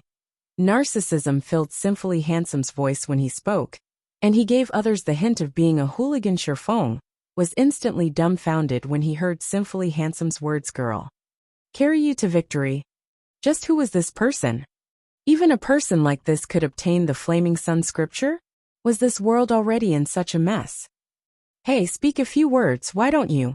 Are you dead? Don't tell me you're a tranny, right? This brother doesn't have that kind of taste. Sinfully Handsome suddenly started panicking. Hello. I'm interested in buying the Flaming Sun Scripture that you've placed on the auction house. I wonder if you can sell it to me at a lower price. Shifeng asked. Oh, so you want to buy that item? Of course I can. Sinfully Handsome smiled in realization. I'll slightly reduce the price for you then. How does 900 gold sound? This is a very justifiable price. Shifeng faintly smiled at Sinfully Handsome's asking price. He then calmly stated his own price, 20 silver coins. Shifeng did not believe Sinfully Handsome knew the Flaming Sun Scripture's true value. Only fire-type humanoids level 10 or higher would drop the Flaming Sun Scripture. However, its drop rate was somewhat low, so its selling price was very high. The average person usually couldn't afford it. Even so, it was still not worth an insane 1,000 gold. With that kind of money, players could even purchase an epic ranked item. Why would they bother buying an item like the Flaming Sun scripture if they had that kind of money? Hey fellow brother, you're not being sincere here.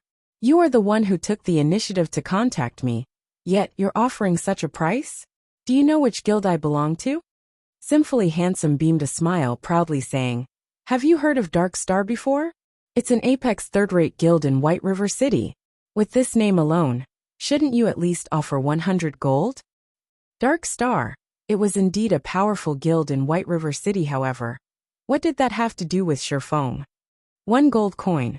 If you don't wish to sell, then forget it. Shifeng understood that Sinfully Handsome took him for a fool. However, he was also in quite a need for the Flaming Sun scripture, so he decided to offer such a high price. Unfortunately, Sinfully Handsome misunderstood Shifeng's intentions. You have to think through this clearly. In the entire White River City, only I possess this Flaming Sun scripture. Seeing that you're an honest person, I'll make a large sacrifice and sell it to you for 10 gold, with an additional 100,000 credits.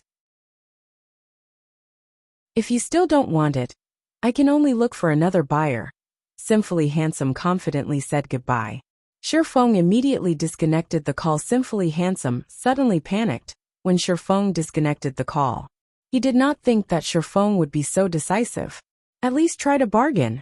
Watching his 1 gold coin fly out of his grasp, Sinfully Handsome's heart bled with regret. However, he was too embarrassed to contact Shifeng again. Humph. I don't believe that you can so easily give up on this Flaming Sun scripture. Sinfully Handsome snorted, although he did not know the use of the Flaming Sun scripture. Based on its powerful and tyrannical name, it was not an ordinary item. Sinfully Handsome was very sure that Shifeng knew this item's value. However, he did not wish to pay too high a price, so he retreated for the sake of advancing. With this thought, Sinfully Handsome was further assured of the Flaming Sun scripture's value. It was definitely worth more than 1,000 gold coins. Hence, Sinfully Handsome ran towards the auction house, changing the price of the Flaming Sun scripture from 1,000 gold coins to 10,000 gold coins. He wanted to see if Shifeng was willing to beg him for this item. However, when Sinfully Handsome arrived at the auction house, he discovered that there was not only a single Flaming Sun scripture on auction anymore. There were 5 of these books now. Aside from his copy priced at 10,000 gold coins, the other 4 books were all priced at 15 silver coins. The most inconceivable thing was that the number of Flaming Sun scriptures up for auction continued to increase. In the blink of an eye, there were already 10 copies of the book up for sale. Just what sort of situation is this? Sinfully Handsome's eyes widened. He thought he was dreaming right now. How could there be so many Flaming Sun scriptures? While the quantity of these Flaming Sun scriptures increased, someone else bought them. One after another, there were a total of 32 copies of the Flaming Sun scripture offered in the auction house. Among them, Shifeng had bought 30 of them. Only Sinfully Handsome's copy, and another copy sold by Nobody Cares for 20 silver coins remained. Sinfully Handsome suddenly thought of something. He then hurriedly opened the trade section under White River City's official forums. As expected, there was an anonymous post stating, "Buying Flaming Sun scriptures at 14 silver coins per book. Willing to purchase it at 15 silver coins, if placed in the auction house." One could often find such purchasing methods in virtual reality games. After all, players had plenty of items that they kept on hand without placing them on the auction house. There were only a scarce amount of players like Sinfully Handsome who would place items of unknown value on the auction house. Shifeng also remembered this fact, and he thought that by now, there should be quite a few players who have gotten their hands on a Flaming Sun scripture. Ah, my 1 gold coin! Sinfully Handsome wanted to cry. Originally, he thought that the Flaming Sun scripture's value could rival that of an epic ranked item. However, after seeing so many other players possessing this item, Sinfully Handsome immediately realized his mistake. If he had sold his copy for 1 gold coin, he would have made a huge profit elsewhere. Shifeng felt great satisfaction after purchasing 30 copies of the Flaming Sun scripture. He would have completely forgotten about this item's existence if he had not discovered the Flaming Sun scripture on the auction house. In the first place, 30 books should be enough for my purposes. Shifeng looked at the 30 Flaming Sun scriptures laying in his bag, utterly pleased. Although he had spent 4 gold, 50 silvers, shrinking his assets slightly, the gold coins he possessed would only depreciate as time passed. It was much better if he used those gold coins to profit further. Thus, Shifeng had spent so much money to purchase the Flaming Sun scriptures in Shifeng's previous life. Plenty of players had obtained the Flaming Sun scripture. Unfortunately, none of them knew its purpose. Hence, they sold it at bargain prices. However, there was a ranger who had desperately bought these Flaming Sun scriptures. Even after the prices of the Flaming Sun scriptures rose to 1 gold coin per book, that player still bought them without hesitation, earning the suspicion of many. So many players started to investigate the Flaming Sun scripture. On one occasion, a party of players met with a ranger who grinded solo at the level 25 map, Flame God's Cave. Moreover, that ranger displayed a shocking scene of killing the boss and elite monsters there by himself. Later on, however, the players discovered that the reason the ranger could grind at the Flame God's Cave alone was all thanks to the Flaming Sun scripture. From then on, the secret of the Flaming Sun scripture was revealed, causing its price to skyrocket. In the end, even when the Flaming Sun scripture sold for 3 gold coins per book, there were still players willing to buy it. Right now, Shifeng had only spent 15 silver coins to purchase each book. He had made a huge profit from this trade. In any case, Blackie and the others still needed a long time before they could return to White River City. Since Shifeng had nothing better to do, he might as well grind the boss at the Flame God's Cave. After all, his current strength was too weak right now. He could complete neither the epic quest Darkness Descends, nor the unique quest Demon's Heart. Moreover, there were plenty of important quests in White River City that required a team to carry out. This was the tragedy that befell all solo players. Hence, grinding bosses was the best option available for Shifeng at the moment. Most importantly, the Flame God's Cave was a valuable location specialized in dropping forging designs.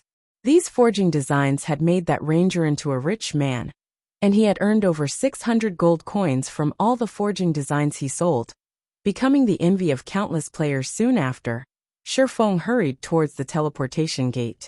He paid a fee of 24 silver coins and teleported to Red Flame Fortress, the nearest teleportation point to the Flame God's Cave. Chapter 200 Flame God's Cave. Red Flame Fortress was located in the middle of the scorching hot canyon. A large volcano loomed behind it. The terrain around this region was extremely hot all year round, and the air was similarly parched and blistering. A gust of wind here was like a wave of heat, and one wouldn't feel a hint of relief from it. Meanwhile, the surrounding environment of the canyon consisted of only scorched, barren earth and mountains. All around, web-like cracks decorated the ground. Just this sight would cause one to lose their appetite, as this was a virtual environment. Players could fully experience the scorching heat. Being parched and drenched in sweat were only minor inconveniences, but one's vision blurring? That was a bigger problem.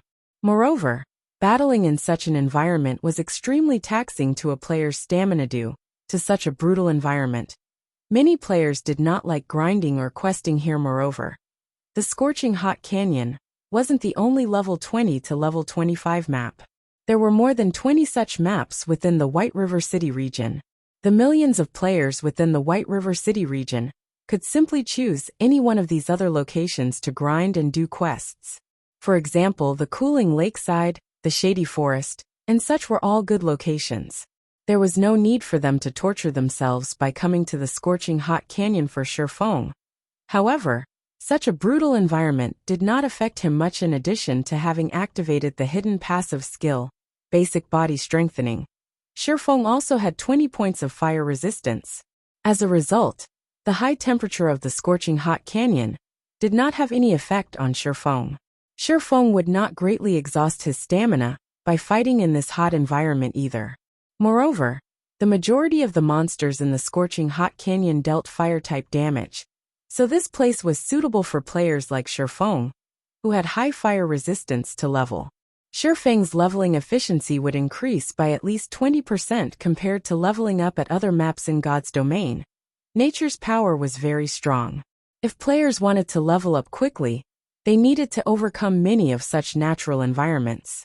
As players progressed down their paths in God's domain, the importance of resistances would also increase. This was why Shifeng grew excited when he learned that the Ice Blue Devil Flame increased both his fire resistance and ice resistance after arriving at the Flame Red Fortress.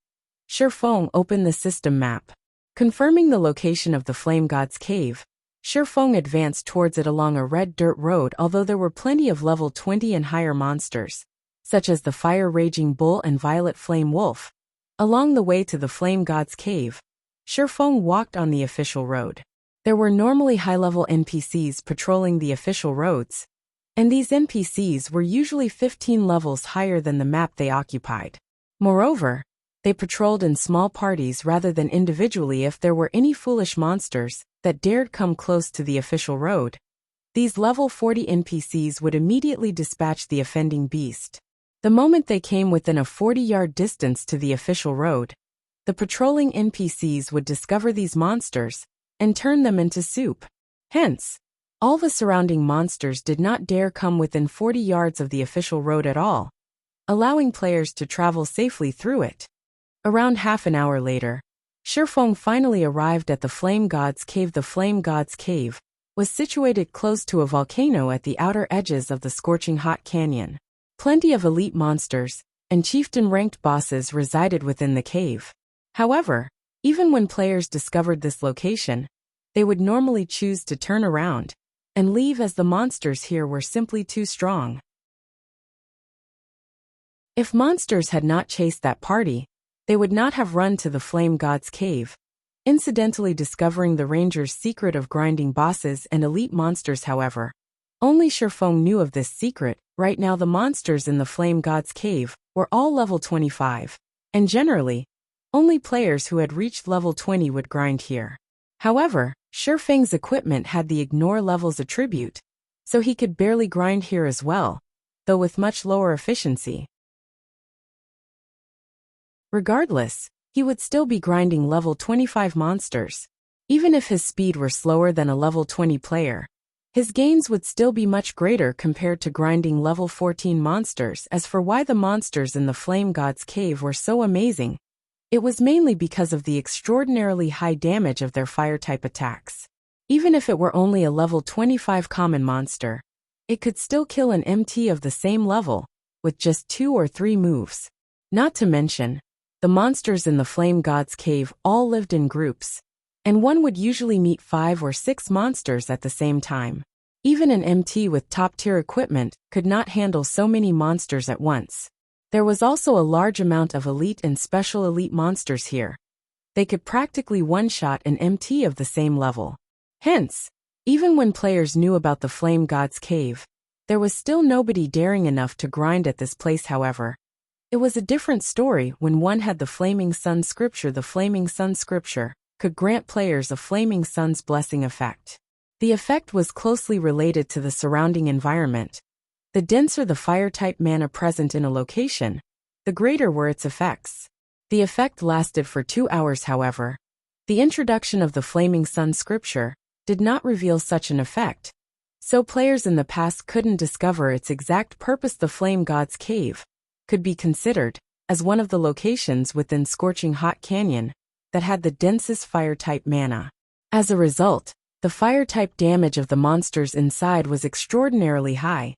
However, precisely because of this same reason, the Flame God's Cave was also a perfect place for one to use the Flaming Sun Scripture. However, even with the Flaming Sun Scripture, Shifeng needed to be extremely careful while he was here. After all, the Flame God's Cave was a nest for level 25 monsters. With the level gap of 11 levels, these monsters could easily extinguish Shifeng's life with just 2 moves, and Shifeng would not even have the chance to resist before dying. Moreover, Shifeng's level was just too low. These monsters could detect him easily. Hence, he needed to act with extreme caution. The moment Shifeng carefully set foot in the cave, A wave of hot air swept past him from within the cave. Just when Shifeng's 5 senses heightened to their maximum limit, his system communication suddenly rang out, "Crap. That nearly gave me a heart attack." Shifeng jumped, taken by surprise. He glanced at the system notification. Fortunately, monsters could not hear the system notifications. In the same way team chat worked, only specified players could hear them, while outsiders would remain unaffected. Flying Dragon. Why is he playing God's Domain as well? Shifeng wrinkled his eyebrows at the sight of the caller ID blinking before him. This Flying Dragon was none other than Shifeng's classmate, and the 9th ranked in Jinhai University's fighting competition, Ling Feilong. However, in Shifeng's previous life, Ling Feilong only joined God's Domain long after the game's release. At that time, Shifeng had already become the guild leader of Shadow. For Ling Feilong to join God's Domain in advance, could this be the result of the butterfly effect? Shifeng lowered his head in thought. However, he soon revealed a smirk. In this life, he had not revealed his character's ID to anyone else. As for Blackie, Shifeng had long since told him not to reveal anything. Hence, no one in Jinhai University knew Shifeng was Yifeng. Similarly, nobody else knew that Blackie was Black Cloud in God's Domain. Blackie's friends only knew that he was getting by fairly well in the game. "Who are you? What business do you have with me?" Shifeng answered the call with a cold and imposing tone, as if he were a god looking down on an ant. Ling Feilong immediately felt chills all down his body when he heard Shifeng's voice, followed by immense pressure. He felt like he had just walked out of a cold pool of water.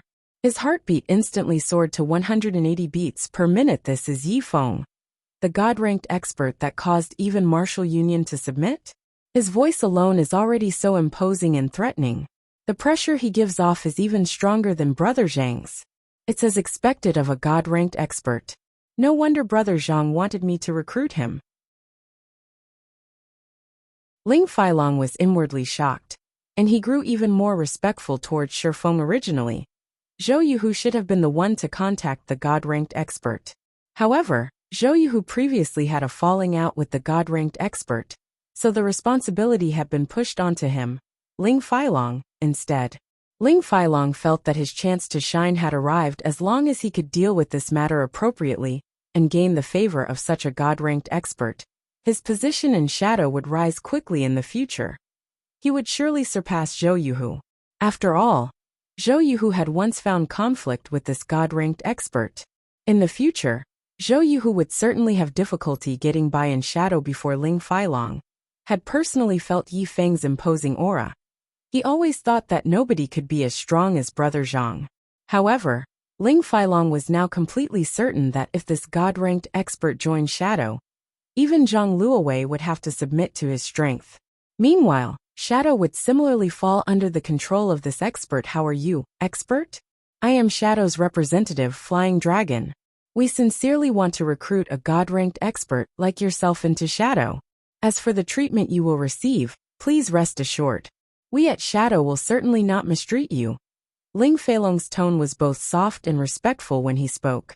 After all, the god-ranked expert before his eyes right now, someone he needed to fawn over desperately in the future. He was truly afraid that this god-ranked expert would immediately disconnect his call.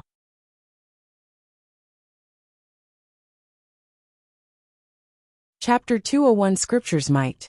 Hearing Ling Feilong attempt to fawn over him, and his respectful attitude while doing so, Shifeng couldn't help but sigh. The shoe was on the other foot now.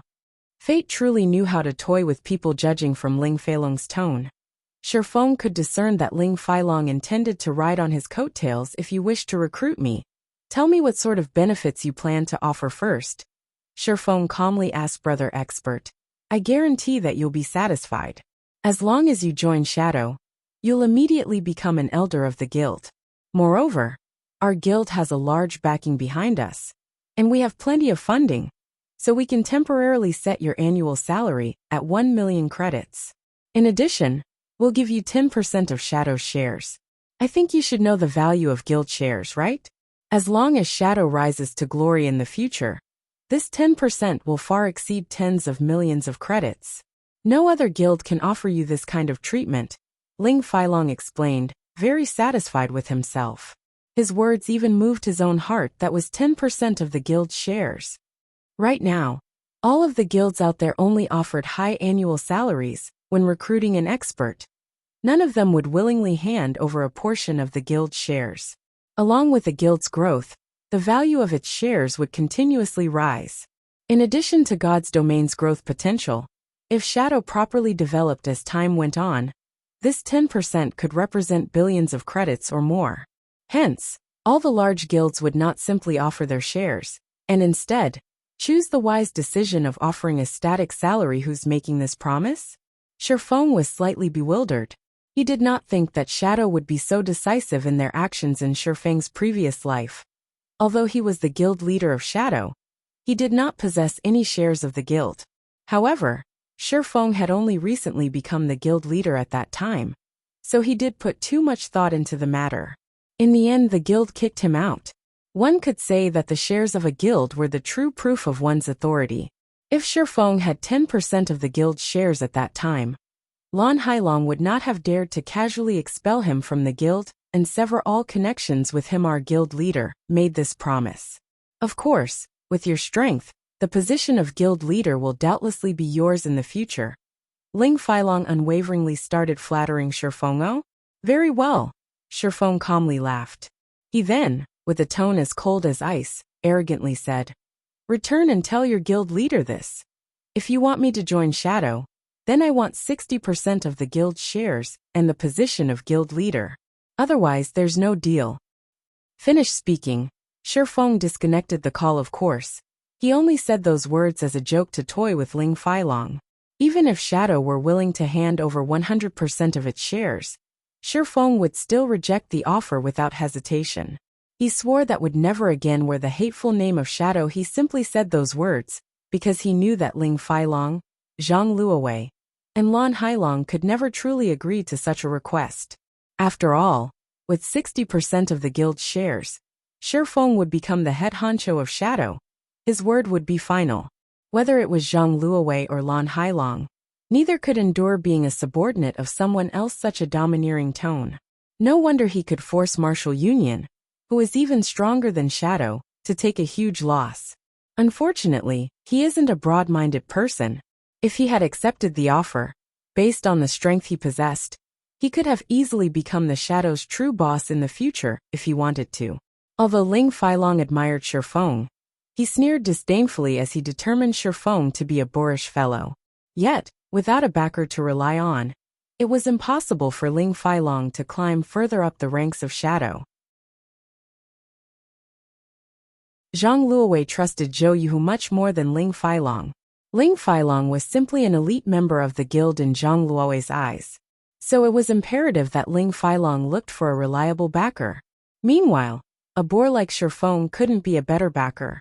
Although 60% of the total shares seemed a little high, if Ling Failong expended a lot of effort, it was not an impossible number to accomplish. It seems that I'll have to rearrange his words before reporting back to Brother Zhang and Brother Lan.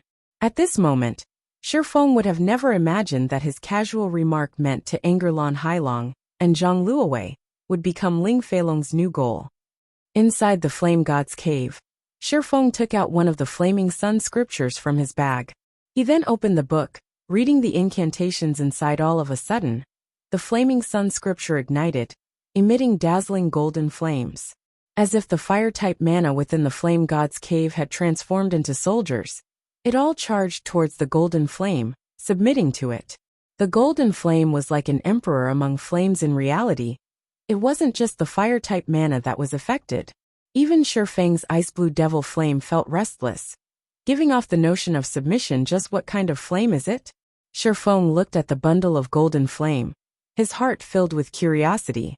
To cause even the Tier 2 ice-blue devil flame to submit. If this flame had a rank, I wonder what tier it belonged to. It should be at least Tier 3, possibly Tier 4. If Shifeng could absorb this bundle of golden flame, his strength might rise to a whole new level. Unfortunately, this flame was not a mysterious flame, so Shifeng had no way of absorbing it. After a minute passed, the golden flame sank into Shifeng's body after it absorbed a sufficient amount of fire-type mana. Instantly, A new status effect appeared on Shifeng's status bar: Flaming Sun's Blessing. Increases fire resistance by 100 points and reduces damage from fire-type attacks by 90%.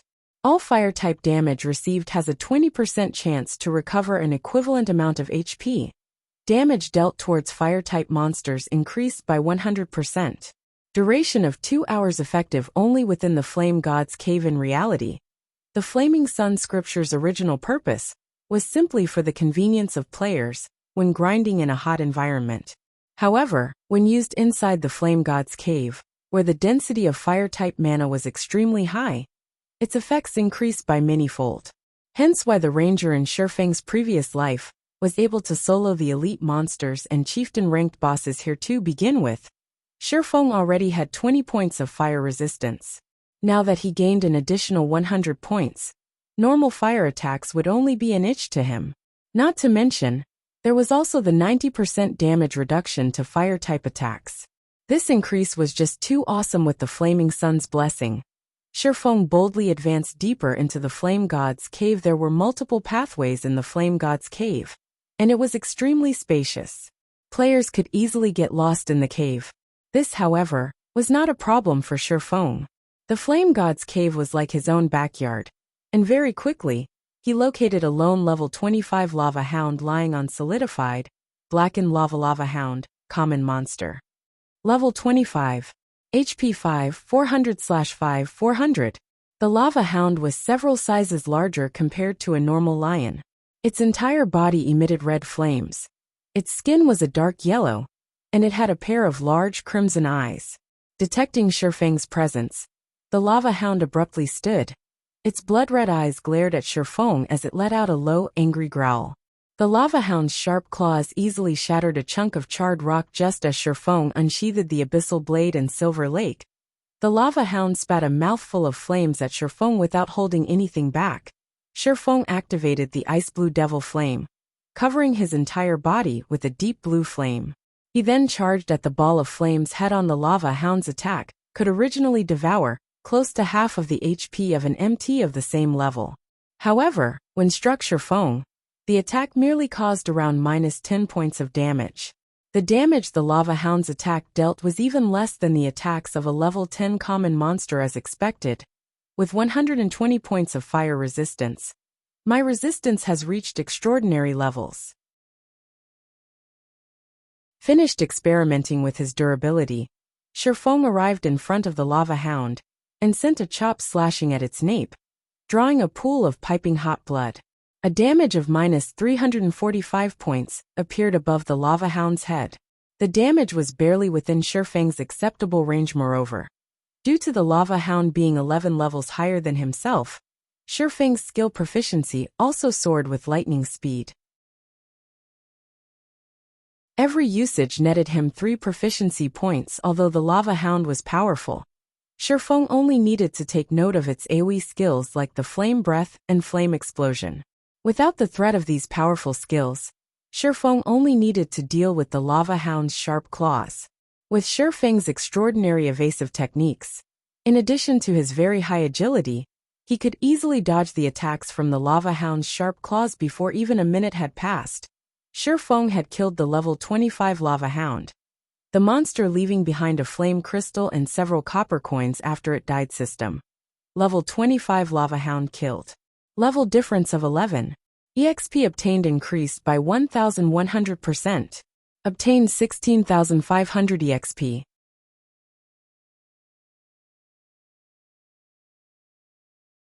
Chapter 202 Scorching Lamia. Within the brightly lit Flame God's Cave, Shifeng advanced further into the cave relentlessly. The lava hound he previously killed had raised his skill proficiencies by quite a bit. However, that was it. In contrast, the EXP the level 25 lava hound gave was much less. However, this was not strange after all. The monsters within the Flame God's Cave had both high attack power and HP, but gave out very little EXP. Under normal circumstances, average players would not grind here at all. However, it was a different story once players had the Flaming Sun Scripture. With it, they could easily deal with the monsters in the Flame God's Cave. Moreover, the monsters here dropped flame crystals, were the main materials used for crafting basic fire resistance potions. By the time the majority of players reached levels between 20 to 30, they would discover that most party and team dungeons required a high fire resistance. Otherwise, they would have no way of raiding these dungeons. The level 25 large-scale team dungeon, the Flame Nest for example, without basic fire resistance potions, players would have absolutely no way of conquering it. Yet this team dungeon had loads of good equipment and items in it. Moreover, out of all the level 25 dungeons, the Flame Nest gave out the most guild reputation. Most importantly, there was a very small chance for players to obtain a Guild Mine certificate and Guild Medicine Garden certificate from the dungeon. These were both items that could allow a guild to develop itself further. Normally, only guilds with their own guild residents would be considered true guilds. Meanwhile, players could establish certain constructs within the guild residence to further aid in the guild's development. Among these facilities, two of the most important constructs were the Medicine Garden and Mine. These two constructs could provide the guild with a fixed amount of herbs and ore on a daily basis, and it could greatly reduce the guild's burden. It could also allow potion makers and forgers to have sufficient resources to increase their lifestyle skill proficiencies. Hence, as long as it was a guild that possessed their own guild residents, they would unhesitatingly raid the Flame Nest regardless of the price they had to pay to obtain these two certificates. As such, plenty of guilds had tried to raid the Flame Nest when their players reached between 20 and 30 levels, causing the basic fire resistance potion to become a high demand product. Even until now, Shifeng had remembered that the basic fire resistance potions at that time had sold for 50 silver coins per bottle. Meanwhile, a single flame crystal sold for 15 silver coins. Thus, even at the cost of 3 to 4 gold coins, players would willingly purchase the Flaming Sun scripture. After all, they could easily obtain 25 to 30 flame crystals by grinding the Flame God's Cave for 2 hours. In the Flame God's Cave, a common ranked lava hound had a 3% chance of dropping a flame crystal, 3 times higher than the drop rate of fire-type monsters outside. Meanwhile, the level 25 elite monsters in the Flame God's Cave had a 100% chance to drop 1 flame crystal and a 10% chance to drop 2 flame crystals. Of course, these monsters would also drop equipment. As for level 25 special elites, they had a 100% chance of dropping 2 flame crystals, a 20% chance to drop 4 flame crystals, and a 10% chance to drop 5 to 7 flame crystals. Level 25 chieftain bosses were even more rewarding.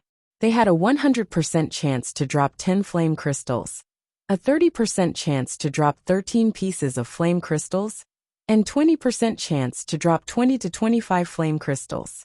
Players could easily earn up to 2 gold coins by killing a single chieftain boss. Not to mention, these bosses also dropped equipment and tools. Shifeng continuously killed lone level 25 lava hounds as he advanced further into the depths of the Flame God's Cave. Even when he met 2 lava hounds at the same time, he still easily dealt with them. Only, more time was necessary. The flame breath of the lava hounds could be easily dodged. Players only needed to take note of the lava hound's throat. When its throat glowed and gave off the color of fire, it was about to spit out flames. However, the damage of this move was only a small matter to Shifeng. It dealt about only -100 damage in total to Shifeng. As for the lava hound's other skill, Flame Explosion, it could cause extremely high flame damage to all enemies within an 8-yard radius without 120 points in fire resistance and 90% damage reduction to fire-type attacks. MTs of the same level would instantly lose 3/4 of their HP to this single attack. However, the lava hound's actions were obvious before it would cast this skill. It would raise its claws high, then slam them on the ground, creating an explosion of flames. However, the skill's effective range was wide, making it extremely hard to avoid. It was practically a sure hit skill. Fortunately, Shifeng's fire resistance was extremely high, and he would at most receive around -100 damage from the lava hound's flame explosion. Shifeng had over 1,800 HP, so this damage was not significant. Another hour or so passed by, and Shifeng finally arrived at the core area of the Flame God's cave. On his way here, Shifeng had killed many lava hounds, and due to the luck +3 provided by the Shadow's blessing he wore, he obtained a bountiful number of flame crystals. He could get 1 flame crystal for every half a dozen or so lava hounds he killed throughout his journey. Shifeng had killed over 40 lava hounds and obtained a total of 8 flame crystals. His experience had also risen to 37% of level 14. His leveling speed could already be described as flying. His skills, Chop, Thundering Flash, and Thunder Flame Explosion, also rose to level 7, level 5, and level 3 respectively. If including the upgrade provided by the Abyssal Blade, these skills would be level 10, level 8, and level 6 respectively. These improvements had pushed Shifeng's damage output to a whole new level once more. Unfortunately, the lava hounds Shifeng killed did not drop any equipment. The same went for the forging designs that Shifeng most desired. The core area Shifeng had reached was a large, empty lava field. Molten lava flowed throughout the surroundings. At the highest point of the empty field sat plenty of bright crystals, reflecting the glow of the lava into the surroundings, illuminating the spacious and empty field. The cooled accumulation of lava formed the land here. This place was more like a swamp than a durable stone road, and players would find it very hard to traverse across this lava field. A single misstep would instantly lead to players fall into a pit of molten lava. If players did not possess a definite control over their own bodies, they would find themselves at a serious disadvantage when battling here. Meanwhile, on the empty land a short distance away, Shifeng discovered plenty of level 25 elite flame naga silently guarding. Occasionally, he could also spot a few level 25 special elite flame naga warriors. Compared to the lava hound, these monsters possess much more intelligence. Aside from attacking with flames, they could also deal a substantial amount of physical damage. These monsters also had exceptionally fast reactions, especially the flame naga warriors. These warriors wore armor and wielded a shield in one of their hands. They were practically shield warriors, and players would find them extremely difficult to deal with. Flame Naga, Elite Rank. Level 25. HP 20,000/20,000. Flame Naga Warrior Special Elite.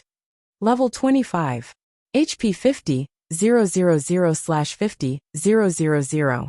Soon after, Shifeng lifted his head and shifted his gaze towards the distant central region of this lava field. Due to the long distance, Shifeng had to squint and focus his eyes for quite some time.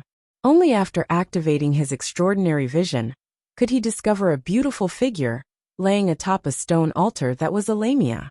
Unlike her Naga brethren, who possessed the heads and faces of a snake, although the lower half of this lamia body was a snake's tail, her upper body was that of a human's. This lamia possessed beauty that even women would envy. Her eyes were like red gemstones, giving off a dazzling glow. Her lustrous and seductive black hair was tied into twin ponytails. Exposed to the light of the flames, her delicate white skin shone like supple white jade. The most attractive parts of this lamia were her elegant temperament and her exotic beauty. The bright silken blouse she wore was especially eye-catching, as it served to accentuate her delicate body and ample breasts further. Just a glance at this lamia would easily captivate any intruder. It was truly hard to imagine that this delicate and beautiful lamia was the scorching Lamia Sela, the level 25 High Lord ranked boss of the Flame God's Cave. Sure enough, the benefits of pioneering a new land are plentiful. I have already found a High Lord rank on this first trip. In Shifeng's previous life, most of the bosses Shifeng had met were chieftain rank, and only rarely could he meet a lord-ranked boss. Only with superb luck could one find a lord-ranked boss. Shifeng's eyes shone as he gazed at scorching Lamia Sela's attractive appearance. His breathing became slightly hurried. He also grew excited, a never-before-seen resplendent smile appearing on his calm face. Of course, Shifeng wasn't captivated by Sela's beauty, but the bountiful wealth that a High Lord-ranked boss represented. Not to mention, Sela was the High Lord of the Flame God's Cave. If he could kill her, he wondered just how much EXP and high-level items and equipment he could obtain. If Blackie and the others knew Shifeng's current thoughts and appearance, They would definitely curse Shifeng for being inhuman. Not sparing even a weak and delicate Lamia, Shifeng was practically a beast.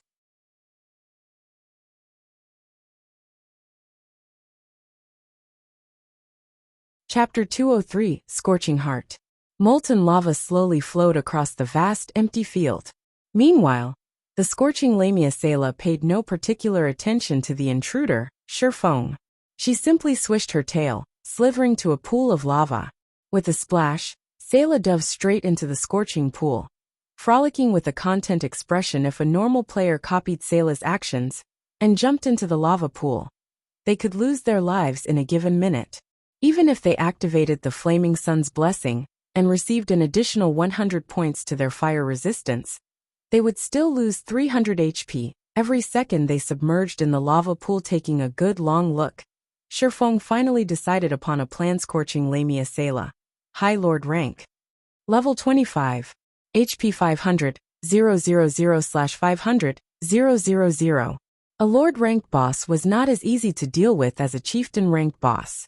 If it were a level 25 Lord ranked boss, not to mention a 20-man elite team, even a 100-man elite team would still die at the boss's hands. A Lord ranked boss was simply too powerful. The only way to kill these bosses was to gather thousands of players and use the advantage of numbers to exhaust these bosses to death slowly. Other than that, there was no other way around it. Meanwhile, the scorching Lamia, who bathed in the lava pool, was even more intimidating than a normal Lord-ranked boss. Without the Flaming Sun scripture, even thousands of players would have zero chances of defeating Sayla. On the other hand, Shifeng had a method of dealing with the scorching Lamia. However, he first needed to clear out the surrounding elite and special elite monsters. Otherwise, he would be similarly helpless against the scorching Lamia. Let's first lure them slowly and clear them, bit by bit. Shifeng then randomly looked for a solitary flame naga, boldly walking over to it. He did not intend to use any special means to lure these monsters, as Shifeng was only level 14 right now. When faced with level 25 elites, these elites would all charge at him in a craze as long as he came within 40 yards. Hence, he still needed to apply some techniques to lure only one flame naga, be it a snake-type monster or a naga. Both were innately born with exceptional hearing. Hence, players needed to be light on their feet when approaching these naga. If players made even the tiniest disturbance, they would find only their own death. Shifeng walked with a strong and steady pace atop the soft and unstable ground, and with relative ease, he attracted the attention of a flame naga. Immediately, Shifeng watched as the flame naga charged at him like a madman. Come. Seeing that the naga had taken the bait, Shifeng faintly smiled as he spun around and ran towards a distant rock cliff. The flame naga was well versed in close combat. Meanwhile, its only ranged attack was the raging flame roar, and it belonged to the category of channeling spells. The skill had an effective area of 404 yards, and it needed 3 seconds to channel the skill fully. However, this skill did not pose any threat to Shifeng. On the contrary, melee combat with the flame naga was much more difficult as the chase continued. Although the flame naga was fast, Shifeng was not any slower than it either. The moment Shifeng arrived in front the rock cliff, with no further paths of retreat remaining, Shifeng started climbing up the extremely steep cliff with great ease. When he arrived at the top of the cliff, he stuck out his tongue at the creature as he silently looked down at the flame naga. The flame naga was further incensed by Shifeng's blatant provocation, and it too started frantically climbing the cliff. Although Shifeng was not a ranged class, and he could not kite the flame naga, melee battle the flame naga was simply too dangerous. If Shifeng was slightly careless, the flame naga could kill him with just 2 moves. Hence, Shifeng intended to fight from a range. Seeing that the flame naga was about to climb the cliff, Shifeng took out a basic frost grenade from his bag. He then threw it at the flame naga. Ice fragments scattered, and cold air spread out to the surroundings. The flame naga instantly froze. Due to the flame naga's fear of the cold, the basic frost grenade managed to deal -300 damage to it. However, the flame naga possessed 20,000 HP, so this small amount of damage barely made a scratch. Frozen halfway through its climb up the rock cliff, the flame naga's immobile body fell. Two stones, protruding from the rock wall, halted the serpentine beast's fall, sandwiching the flame naga's body between the rocks as it hung halfway up the cliff. Be it attacking or dodging, the flame naga would find it extremely challenging to do either from its current position. It could not even carry out the simple action of turning its own body. Right now Shifeng smiled at this sight. He jumped down from his elevated position, landing on one of the stones trapping his opponent. He then started attacking the flame naga from behind. It was extremely easy to kill a flame naga that had zero means of retaliating. Shifeng sent a level 10 chop slashing at the flame naga's back, earning him a scream of pain, coupled with a damage of -168 above the monster's head. Shifeng couldn't help but admit that a level 25 elite was truly amazing. With the level suppression, in addition to the flame naga's superior defense, his attack could not even deal -200 damage, even with the damage multiplier from the flaming sun scripture immediately after. Shifeng followed up with Thundering Flash, Earth Splitter, Double Chop, and Thunder Flame Explosion. A series of damages appeared above the flame naga's head. However, even with the damage amplification effect inflicted by Thundering Flash, the highest damage Shifeng had dealt with a single attack was barely over -200 points. Though there was the occasional critical hit of over -400 damage, the flame naga had a total of 20,000 HP. Aside from Shifeng's skills being capable of causing more than -100 damage to the flame naga, his normal attacks could not deal over -50 damage. Moreover, Shifeng had activated the Ice Blue Devil Flames effect before his attack. Seeing as the freezing effect was about to end, Shifeng threw another basic frost grenade at the flame naga, freezing his target once more. He then resumed his barrage of attacks. Although the flame naga had relatively fast regeneration, neither was the damage Shifeng was causing to it a small amount. 2 minutes later, the flame naga's HP finally fell to 20%. Simultaneously, the flame naga released a fierce roar.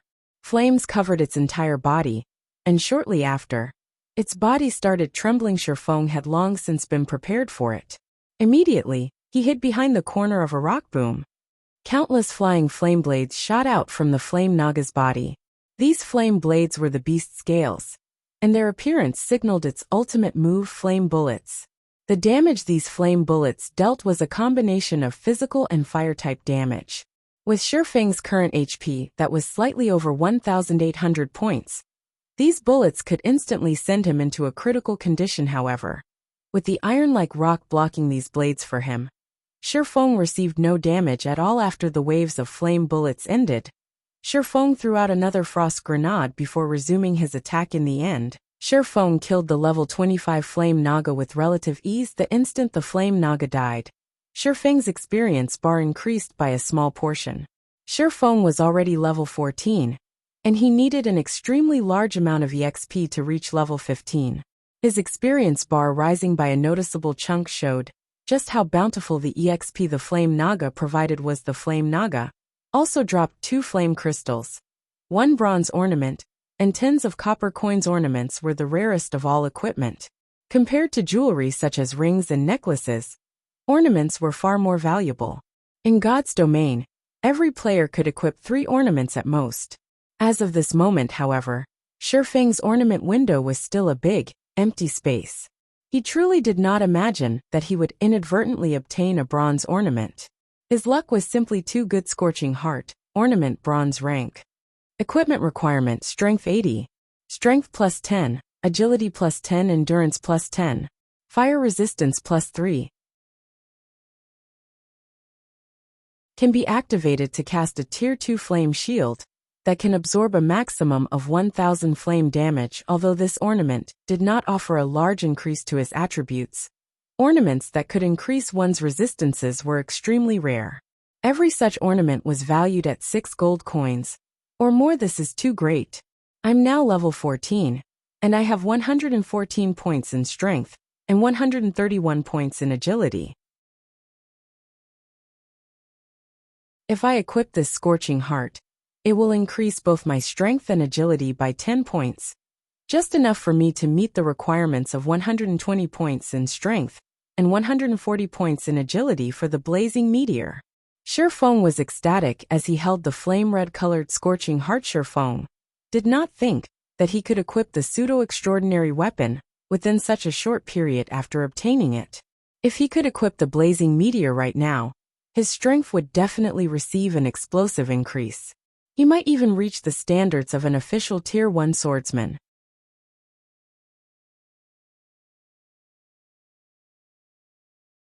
Chapter 204, Battle Prowess of a Tier 1. If he could increase his strength to the standards of a Tier 1 swordsman, he could easily deal with the High Lord ranked Scorching Lamia. The Scorching Lamia had 500,000 HP, possessing the superior battle recovery of a High Lord ranked boss. The Scorching Lamia could recover 10,000 HP every 5 seconds. If players did not possess a DPS of 2,000, Sayla was essentially invincible. This was one of the reasons even an elite team of hundreds of players could not exhaust a High Lord to death. Not to mention, the Scorching Lamia possessed frightening attacks and overly powerful skills. If players wanted to raid Sayla head-on, it would be no different than seeking their own deaths, even with a team of thousands of players. However, it would be a different story if they possessed the Flaming Sun. Scripture previously, before Shifeng obtained the Scorching Heart, he had close to no confidence of successfully soloing the Scorching Lamia. He merely thought of giving it a try. In any case, he would not incur a huge loss. However, he now had some confidence in actually killing Sayla. Although Shifeng had never experienced the might of a pseudo-extraordinary weapon, according to Shifeng's estimates, it should grant him the strength of an official Tier 1 swordsman immediately. Shifeng retrieved the pseudo-extraordinary weapon, the Blazing Meteor, from his bag, equipping it on himself. Blazing Meteor, throwing weapon, dark gold rank. Equipment requirement: Strength 120, Agility 140. Attack power: value is set at player's strength 2. Strength plus 50, Agility plus 65, Endurance plus 10. Attack speed plus 5. Maximum throwing distance, 45 yards. Ignore levels plus 8. Attack speed increased by 15%. When attacking, 35% chance to ignore target's defense, 30% chance to activate quadruple phantom effect, each phantom causing 50% flame damage, 10% chance to activate knockback effect, 5% chance to activate burning flames effect, dealing 200 flame damage to the target every second for 10 seconds. Stacks up to 5 times additional skill. Flame God's Fury deals physical and flame damage to enemies within a 403-yard area. Deals 900% damage to the initial target, and damage reduces by 10% with each consecutive enemy hit to a minimum of 500% damage. Cooldown 3 minutes. The Blazing Meteor was forged by the Grandmaster Forger Celiora. Due to the limit of its materials, it is only a pseudo-extraordinary item possessing strength at the very limit of mortal men. The Blazing Meteor can be reforged into an epic ranked item after gathering epic ranked fire-type materials. User restriction: Yifeng. Unable to be dropped, unable to be traded. After equipping it, Shifeng's attributes instantly soared. His strength reached 174 points, while agility reached 206 points. He was only a few attribute points away from being able to equip the fragmented legendary ranked item, the Heavenly Dragon's Breath, which required 200 points in strength and 120 points in intelligence. With the improvements provided by the pseudo-extraordinary weapon, Shifeng's attack power with throwing weapons increased to 696 points, while his melee attack power with his right and left hand were 444 and 426 respectively. The base damage for his ranged attacks far surpassed his melee attacks. In addition, due to the Blazing Meteor ignoring +8 levels, Shifeng would no longer face any level suppressions, which would greatly reduce his damage when dealing with level 25 monsters. As Shifeng's agility attribute reached 200 points, he once again activated one of the hidden passive skills, Basic Disappearance. The passive skill increased Shifeng's movement speed and attack speed by 20%, and greatly decreased his stamina consumption during a battle. When he tread water, he could travel a distance of 10 yards with a single leap. His evasion also increased by 10% with such a boost. Shifeng's confidence increased once more. I can start clearing the place now. Shifeng shifted his gaze towards the distant elites and special elites since his ranged attacks were more impressive than his melee attacks now. He would naturally avoid using his previous, inefficient battle techniques. He could simply copy the ranger in his previous life, using the basic kiting method to kill these Naga. That way, not only would the battle be swift, but he could also guarantee his own safety. At a spot 43 yards away, 2 level 25 elite Flame Naga and 1 special elite Flame Naga warrior currently conversed with each other in soft tones. None of them had noticed Shifeng's presence. In contrast, Shifeng, currently covered in deep blue flames, retrieved the flame-red thin, needle-like blazing meteor from his waist. He aimed the blazing meteor at the Flame Naga warrior, standing between the other 2 Flame Naga, initiating his attack-shio. The blazing meteor shot through the air, transforming into a meteor and instantly piercing the Flame Naga warrior's forehead. Simultaneously, the Ignore Target's defense effect and Quadruple Phantom effect both triggered upon impact before that Flame Naga warrior could even manage a scream. -1526, -758, -758, -758, -758 appeared above its head. Even Shifeng dared not believe his own eyes right now. Although he had the support of the Flaming Sun scripture, the might of this single attack was still too powerful. A single, normal attack had destroyed over 4,500 HP from the Flame Naga warrior, which was close to 1/10 of the special elite monster's total HP. Shifeng only needed to repeat this attack 11 more times to kill a level 25 special elite in the entire God's domain. Aside from Shifeng, there might not be a second person capable of carrying out such a feat. Replying to Shifeng's brutal attack, the 3 Naga released angry roars. They revealed sinister expressions as they charged towards Shifeng, gradually splitting from the main force of the Naga. When the distance between the 3 Naga and Shifeng had shortened 20 yards, Shifeng threw a basic frost grenade at them. The 3 Naga immediately froze in place, damages of -300 appearing above their heads, holding nothing back. Shifeng threw the blazing meteor at the 3 Naga relentlessly. The blazing meteor's effects constantly triggered, each attack dealing over -1,000 damage, while the occasional critical hit dealt over -2,000 damage. The 3 Naga were helpless. They could only attack Shifeng using fire-type spells. However, Shifeng always managed to predict the location of their attacks, so he could dodge the attacks beforehand, never letting any of the spells land on him. Before even 2 minutes had passed, the 2 elite and 1 special elite monster died. They contributed a large amount of EXP and multiple flame crystals to Shifeng. Possibly due to the Shadow's Blessings effect, the special elite Naga even dropped a level 22 mysterious iron rank plate armor afterwards. Shifeng repeated this process of luring and killing the elite and special elite Naga. Although the process was mind-bogglingly boring, the fatigue on his spirit lessened greatly when Shifeng thought about the flame crystals and the various level 20 to level 25 equipment he could obtain. Unknowingly, more than 4 hours had passed. Shifeng had cleared out practically all of the Naga present in this lava field. Shifeng had also risen to level 15, and he was only a tad bit away from level 16 while Shifeng rested. He opened the ranking list for White River City right now. The first place on the ranking list was occupied by a level 13 player. Shifeng could not help his shock at this sight. How could there be someone leveling so quickly? Not much time had passed since players outside of Shifeng's team had entered White River City. Logically, it would already be amazing for players to reach level 11. Yet there was actually someone that had reached level 13. Was this person hunting monsters of a higher level as well? Shifeng's mouth twitched when he saw the name of this first-ranked player, Lone Tyrant. Who was this person? How come I've never heard this name before?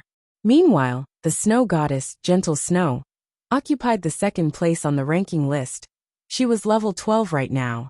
Following closely, another level 12 player possessed the third rank, and level 12 players occupied the remaining top 10 ranks. This situation confounded Shifeng. This leveling speed far surpassed his expectations. Could this be due to the butterfly effect? Shifeng wondered. Although players' leveling speed would indeed increase after entering White River City, it shouldn't increase to such a degree. Meanwhile, the 11th to 50th ranked players on the ranking list were all level 11. Reaching this level was still reasonable. If these players were all level 12 or 13, Shifeng would truly be speechless. Although the first ranked player had already reached level 13, that player could not even reach Shifeng's shadow. If other players discovered this fact, they would definitely be shocked. After Shifeng reached level 15, he had placed all his free attribute points into intelligence. He had done so to meet the requirements of the Heavenly Dragon's Breath as soon as possible. However, the points he added were only a drop in the bucket. It should be about time to deal with you now. After recovering to perfect condition, Shifeng abruptly stood. He looked at the scorching Lamia still lounging in the pool of lava, a faint smile appearing on his face.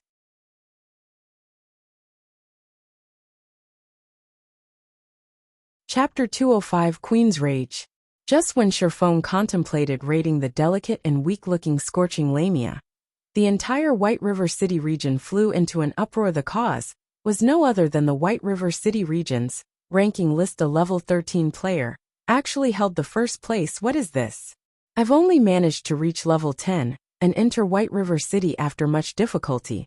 Yet, there is already a level 13 player? What did this bastard eat growing up? I know, right? That lone tyrant fellow previously ranked in the 10s, but he had suddenly shot up to first place, surpassing even the Snow Goddess. Lone Tyrant is from a guild called Dark Star.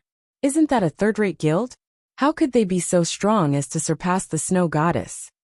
The official forums were already in a fiery uproar over this matter, and the previous issue relating to Shifeng had become forgotten history. Inside the level 10-man team dungeon, the dark crow Kavya, black-feathered crow with a 6-meter-tall body, lay motionless on the ground, a pile of items sitting by its side. Among these items, there were pieces of level 10 mysterious iron set equipment. There were even 2 secret silver-ranked items, and a large number of rare materials. Meanwhile, standing beside this black-feathered crow was a fairy. This fairy possessed skin as white as snow, and an appearance that could charm any mortal man. Her body was the very definition of absolute perfection. However, this fairy's eyes possessed a penetrating gaze with a boundless and intimidating chill. This woman, who seemed to transcend mortal men, was none other than Gentle Snow System. Ouroboros has cleared the hard mode of Black Crow Cave, rewarding 300 guild reputation. Snow. Someone's reached level 13 already. They're a lot faster than we are. Why don't we stop dungeon diving and resume leveling up? Possessing a similarly devilish body, Zhao Yuru pouted as she spoke, displeased. After going to a level 12 monster area, while they were only level 9. They quickly discovered that they could constantly improve their battle prowess. Although it was extremely difficult to kill those monsters, in the beginning, they rose swiftly after experiencing many near-death situations and long periods of research and self-reflection. With their battle techniques having greatly improved, they felt that killing monsters 3 levels higher was no longer just a pipe dream. They also felt that they could achieve the feats Shifeng had displayed in the past, similarly obtaining an effortless victory over a great number of players. After arriving at White River City, they immediately picked up the daily reputation quests. They then looked for an extremely good leveling spot, grinding there for a period.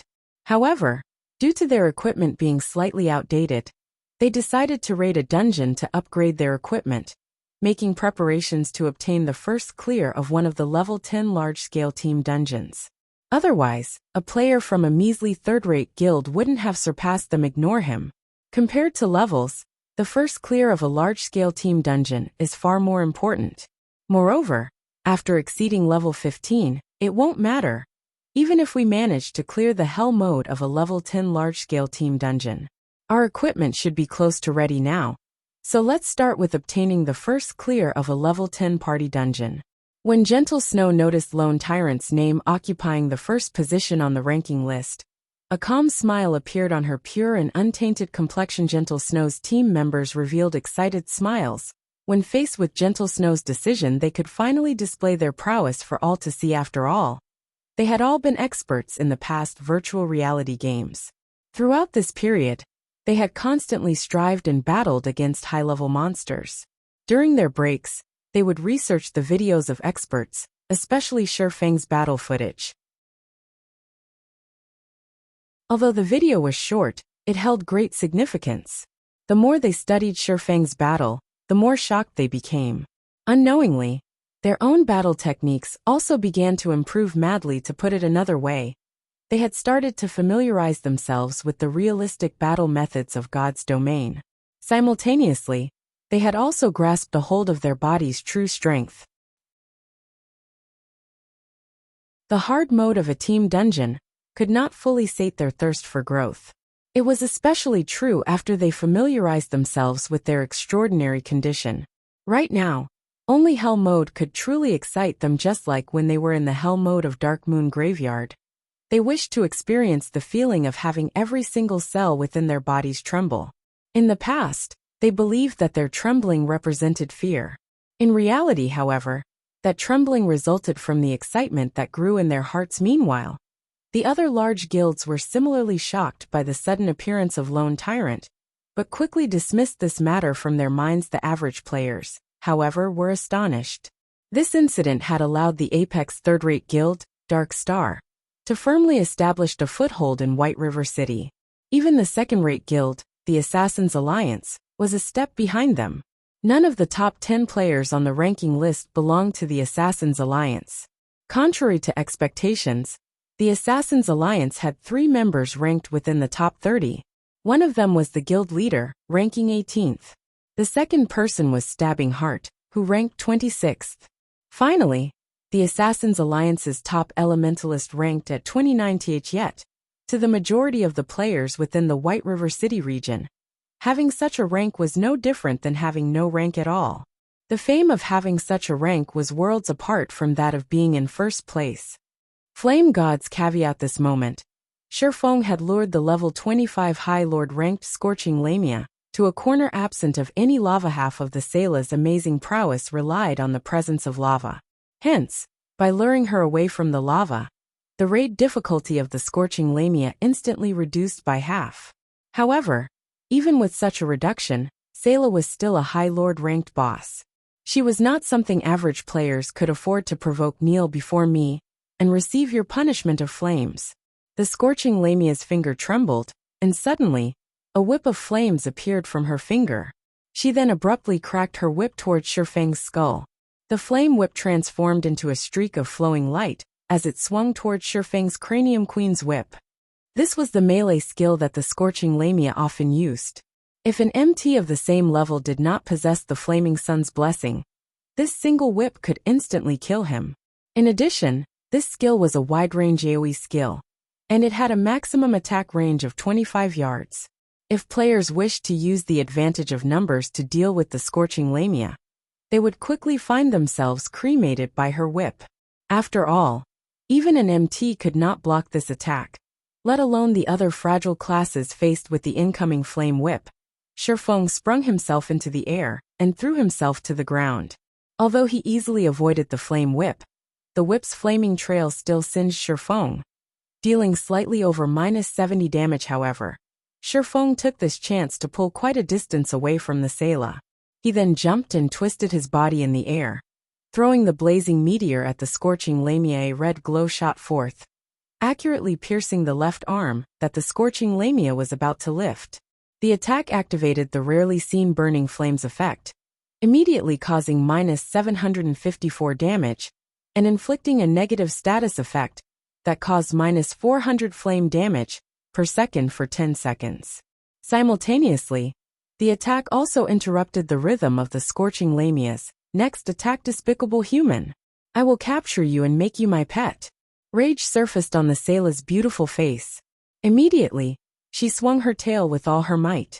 Her speed abruptly soared, instantly shortening the distance between Shifeng and herself almost. Shifeng took a look at the surrounding environment, abruptly halting his steps. He then turned to face the Scorching Lamia, throwing a basic frost grenade at her hard. Iron-like rocks surrounded their current location. Not a single drop of lava was visible. This terrain would greatly limit the Scorching Lamia's most powerful skill. Queen's Rage. This skill allowed her to command the surrounding lava, transforming it into a wave that engulfed everything in its path. Even if Shifeng had 123 points of fire resistance, he still couldn't endure this fierce move. The Queen's Rage was the Scorching Lamia's ultimate team wipe skill. Aside from the Queen's Rage, Shifeng also needed to be careful of the arrows from the Scorching Snake Lady's bow, as this attack caused a combination of physical and flame damage. The Flaming Sun's blessing did not provide any physical damage reduction. Hence, Shifeng could at most take 2 hits from her arrows before saying goodbye to his life. Hence, he needed to treat them with care.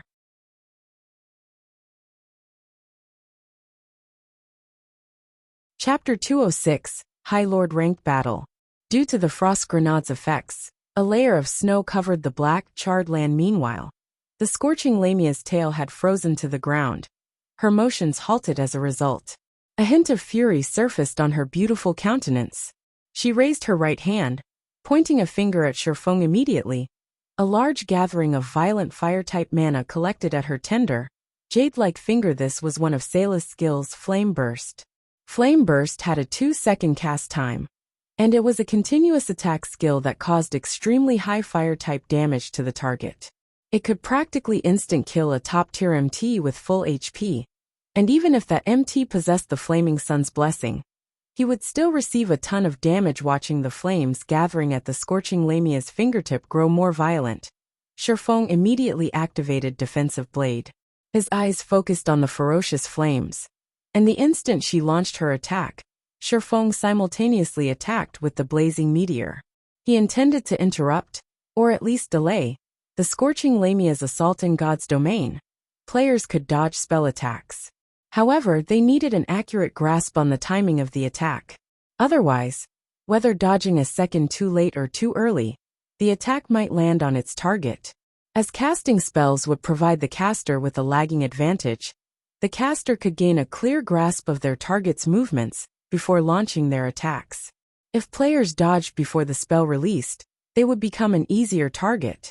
Hence, the best time to dodge a spell was the moment the spell was released. However, once a spell discharged, it would travel to its target with blinding speed, making it extremely challenging to dodge. Of course, if players had very fast movement speeds, they could utilize that speed to their advantage, preventing the enemy caster from getting a firm lock on them.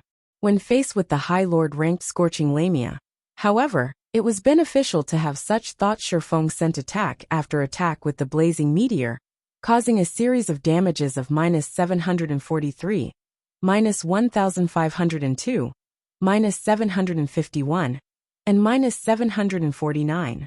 Although the damages looked awesome at first glance, to Sayla's 500,000 HP, they were just a drop in the bucket. The Scorching Lamia also had a frightening battle recovery, so in reality, Shifeng did not cause any significant damage to her at all. However, as he had triggered the knockback effect of the blazing meteor, Shifeng managed to interrupt the casting time of the Scorching Lamia's Flame Burst. I will burn your soul with the flames of God. The Scorching Lamia's smile was imposing. At this moment, the tip of her jade-like finger suddenly shone with a dazzling light, illuminating the entire cave. The temperature within the cave also increased by several folds. The light on Sayla's finger was like a miniature sun. Suddenly, streak after streak of searing, white flames shot out from the Scorching Lamia's fingertip, one streak after another. The flames bombarded Shifeng like a heavy machine gun. The instant Sayla launched her flames, Shifeng used his evasive maneuvers. However, he was still a step too late. In the blink of an eye, one of the flames struck him, robbing the defensive blade of one of its limited charges. Although the first streak hit its target, Shifeng dodged both the second and third. The flames scraped past Shifeng's clothes, striking the rock wall behind him. Boom! Boom! The wall, which was normally as hard as steel, was as soft as water when struck by the white flames, not to mention easily piercing through the rock wall. The flames even formed a 1-meter wide and 10-meter deep tunnel into the rock wall. What was even more shocking was that the tunnel seemed polished. The walls of the tunnel were smooth and sparkling, giving it a metallic sheen. This was the result of those molten white flames. If Shifeng had not used the defensive blade to block that attack, he would have evaporated out of existence. Although this was not the first time Shifeng had encountered this attack, he would still feel his heart skip a beat each time he witnessed this frightening power. This was the strength of a High Lord. A battle with a High Lord ranked boss was no ordinary battle. Instead, it was a superhuman battle that could cause the destruction and reformation of the surrounding terrain. When the bombardment ended, Shifeng had exhausted the remaining charges on the defensive blade. However, the scorching lamia had halted her steps for quite a while now. Due to Shifeng constantly throwing frost grenades at her, Sayla could only take out her bow and attacked with her fire arrows compared to the flame burst. These fire arrows were much easier to dodge. Shifeng managed to attack with the blazing meteor, while simultaneously dodging the fire arrows, steadily depleting the scorching lamia's HP. However, Sayla was no fool. She too knew how to dodge. Only due to her frozen body, very rarely did she manage to dodge or block against an attack. 98%, 95%, 93%, 91%. Over an hour had passed, and Shifeng didn't even know how many times he had thrown the blazing meteor. In the meantime, the scorching lamia's HP gradually decreased, finally reaching 80%. During this time, the scorching lamia had cast up to 9 flame bursts and queen's whips, but Shifeng defended against all of them with either defensive blade or parry. At one point, a flame burst nearly killed Shifeng. Fortunately, he quickly used an intermediate recovery potion, replenishing much of his missing HP. Although constantly attacking and dodging made the battle seem tedious, it would still be extremely worthwhile if such a tedious task allowed Shifeng to kill a High Lord ranked boss. A High Lord ranked boss's drops were normally bountiful, and at the very minimum, it would drop a fine gold ranked item. There was even the possibility of dropping several dark gold ranked items. Fine gold rank or dark gold rank. Players at this stage of the game could only dream of possessing either. Not to mention, before Shifeng had even reached level 25, he already had a reliable source for level 25 equipment after landing attack. After attack on the scorching lamia, the burning flames effect had stacked up to 5 times, causing Sayla to lose 2000 HP per second. The damage was just right to combat the scorching lamia's battle recovery. Suddenly, the scorching lamia's HP started rapidly decreasing. After another 2 hours, the scorching lamia's HP fell to 23%. If Shifeng continued with this pace, the battle would conclude in, at most, 1 hour. At that thought, Shifeng's hands moved faster as he further increased his attack rate. At this moment, Shifeng's system communication suddenly rang. The caller was stabbing heart of the Assassin's Alliance. By now, Shifeng had already gotten used to dodging Sayla's attacks after repeating the process so many times. Since he had nothing better to do, he accepted the call. Brother Yifeng, I wonder if I can request your help on a matter? Stabbing heart spoke without adding any unnecessary flattery, getting right to the point. However, he immediately felt surprised by his own actions in suddenly seeking Shifeng's help. After all, an expert's time was extremely valuable. Not to mention, the competition in White River City right now was far more intense than the competition in Red Leaf City in the past. After all, when all was said and done, Red Leaf Town only had a player base 20,000 to 30,000 in the past. Meanwhile, White River City had over 1 million players right now. Adding to the fact that plenty of experts had gathered at White River City, the intensity of the competition there had increased by several times. Help? I wonder what Brother Stabbing Heart needs me to do. Shifeng asked it. It's like this. I wish to invite you to raid a team dungeon with us. If we have the help of an expert like Brother Yifeng, we will have a very high possibility of clearing the dungeon. Stabbing Heart was clearly embarrassed for asking which team dungeon is it? Don't tell me that you're looking at one of the 3 level 10 large-scale dungeons? Shifeng was slightly astonished.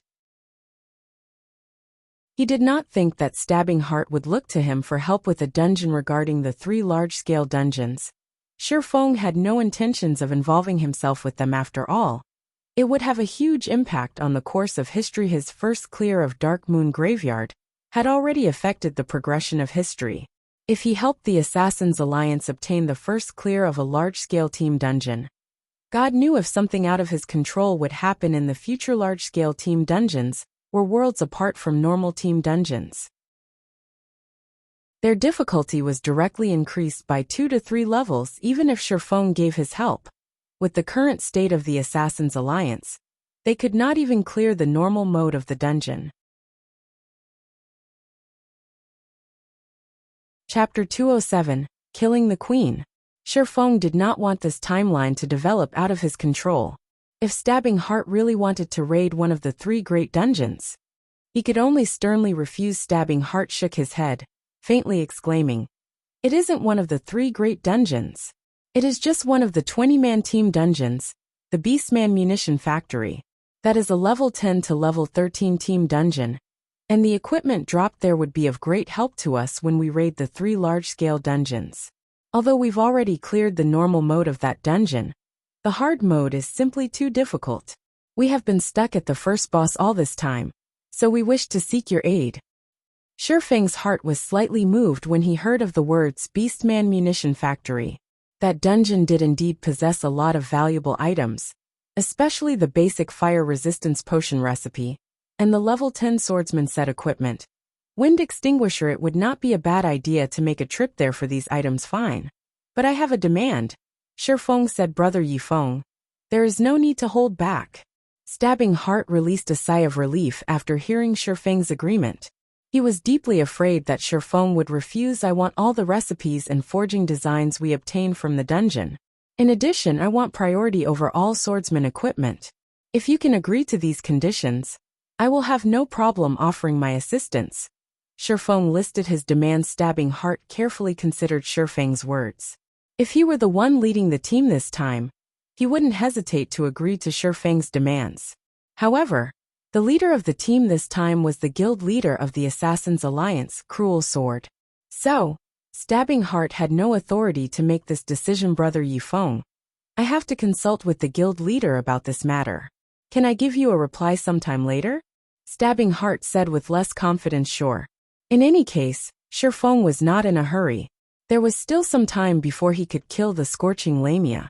After Stabbing Heart disconnected the call, he immediately went up to the guild leader, Cruel Sword. Cruel Sword was currently a short distance away, clearing the monsters in the dungeon based on appearance alone. Cruel Sword looked very young, and his tall and robust body seemed full of energy. In actuality, he was already 39 years old. Normally, he wore a stern expression, and he would always look at others with an intimidating and penetrating gaze. His ferocious appearance was just like that of a warrior about to enter a battlefield. In fact, Cruel Sword was a mercenary in reality.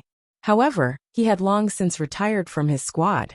After his retirement, he joined the then weak Assassins' Alliance, and after enduring over 10 years of hardships, he finally managed to turn the Assassins' Alliance into an apex second-rate guild, gaining plenty of support and sponsors from large corporations. "How did your negotiations with him go?" Cruel Sword turned his head and glanced at Stabbing Heart, asking sternly. Previously, the Assassins' Alliance had been stuck at the first boss of the hard mode Beastman Munition Factory. Hence, Stabbing Heart suggested recruiting a god-ranked expert to help them. However, Cruel Sword felt that it was beneath him to do such a thing. What god-ranked expert? Everyone's just blindly overestimating him. If it weren't for the fact that Stabbing Heart had performed extremely well in recent days and been promoted to an elder of the guild, Cruel Sword would not have let Stabbing Heart contact Shifeng at all. He agrees to come, but he has a demand. He wants all of the swordsman equipment and the forging designs and recipes that drop. Stabbing Heart carefully said. However, I feel that Yifeng is worth this price. After all, even the snow goddess greatly valued his performance. After listening to these words, Cruel Sword's coarse eyebrows furrowed. He clearly felt dissatisfied about Shifeng's demands. Boss Cruel Sword, Yifeng is truly powerful. Without Shifeng, the snow goddess, Gentle Snow, might not have even obtained the first clear of the Dark Moon Graveyard. Stabbing Heart hurriedly said. Gentle Snow, is it? Cruel Sword's resolve slightly wavered after hearing this name. Just half an hour ago, Gentle Snow had shocked all players throughout the entire White River City region. Cruel Blade included Gentle Snow had taken down the first clear of 4 level 10 party dungeons and 2 level 10 small-scale team dungeons. Moreover, it wasn't the first clear of hard mode, but the first clear of hell mode simultaneously. Her achievements signified the gap between her and the other guilds growing even larger. Moreover, Cruel Sword received information that Gentle Snow had already begun raiding the hell mode of a 20-man team dungeon. If Gentle Snow really succeeded, she would no longer occupy the same playing field as the other guilds within the White River City region. It seems that Yifeng indeed has some capabilities. Since that is the case, agree to his demands. Cruel Sword was very curious about Shifeng now. He wondered if Shifeng was truly as strong as Stabbing Heart described him in truth. Cruel Sword did not want any outsiders participating in the guild's expedition. However, the Assassins' Alliance's position in White River City was becoming more insignificant as time passed, ignoring the first-rate guild, Ouroboros. Even the third-rate guild, Dark Star, would soon surpass them. The severity of this matter further increased due to the sudden appearance of that lone tyrant, who occupied the first position on the ranking list. Dark Star then continued to successfully raid the hard mode of 2 small-scale team dungeons, greatly increasing their fame and surpassing the other guilds. On the other hand, aside from obtaining the first clear of several normal mode dungeons, the Assassins' Alliance had yet to even obtain the first clear of a single hard mode dungeon. Hence, Cruel Sword had personally organized an elite team to raid the Beastman munition factory. He intended to take this chance to obtain the first clear of a hard mode dungeon, increasing the guild's influence in White River City and ending the gossip of Assassins' Alliance's inferiority to Dark Star. Hearing Cruel Sword's command, Stabbing Heart immediately contacted Shifeng. Excited brother Yifeng, our guild leader has agreed to your demands. I wonder if you can come here immediately? Stabbing Heart asked. At this moment, Shifeng still battled the scorching lamia, so how could he possibly leave now? Making a rough estimate, he said, I still have some matters to attend to right now. I'll need around 2 hours before I can hurry over. All right. Then let's meet up at the entrance of the Beastman munition factory in 2 hours. Although Stabbing Heart wanted Shifeng to arrive as soon as possible, Stabbing Heart did not dare insist on the matter since Shifeng had his own matters to attend. After all, it was already stunning that Shifeng would willingly help them out. All right. I'll be there in 2 hours. Shifeng disconnected the call, resuming his barrage of attacks on Sayla just after the scorching lamia's HP fell below 20%. A change suddenly overcame her previously beautiful appearance. Crimson-red sacred runes suddenly appeared on her jade-white skin, releasing a frightening magic power. Moreover, her red gemstone-like eyes released a brilliant white light immediately. The flame god's cave trembled. Cracks appeared on the ground, and very quickly, these cracks widened into large fissures that spewed molten magma. The lava formed a river as it moved and spread throughout the ground. This was the scorching lamia's strongest skill, Queen's Rage. Fortunately, Shifeng had long since lured Sayla to this location. Otherwise, the lava that spewed from the ground would not be limited to a single river. It would form a great ocean that could instantly turn tens of thousands of players into ashes, becoming fertilizer for this great piece of land. Immediately, Shifeng activated gravity liberation. He jumped up into the air, and like a cannonball, he shot forth towards a rock wall some 10 meters away, successfully avoiding the incoming surge of lava. Approximately half a minute passed before the lava fully receded. However, the land was still dyed a crimson red, releasing piping hot steam into the air and the surrounding environment. If an average player set foot on this land, they would lose at least 500 HP every second in the best-case scenario. However, Shifeng was different. He had 123 points in fire resistance, so he could completely ignore the ground's high temperature. After he landed, he immediately resumed his attacks on the scorching lamia. It was extremely exhausting for Sayla to cast Queen's Rage. So, after using the skill, she would enter a period of weakness. During this period, she would not have any attack power remaining, and it was the best time for Shifeng to kill her if Shifeng waited for the land to recover its normal state. the scorching lamia would have also recovered from her weakened state.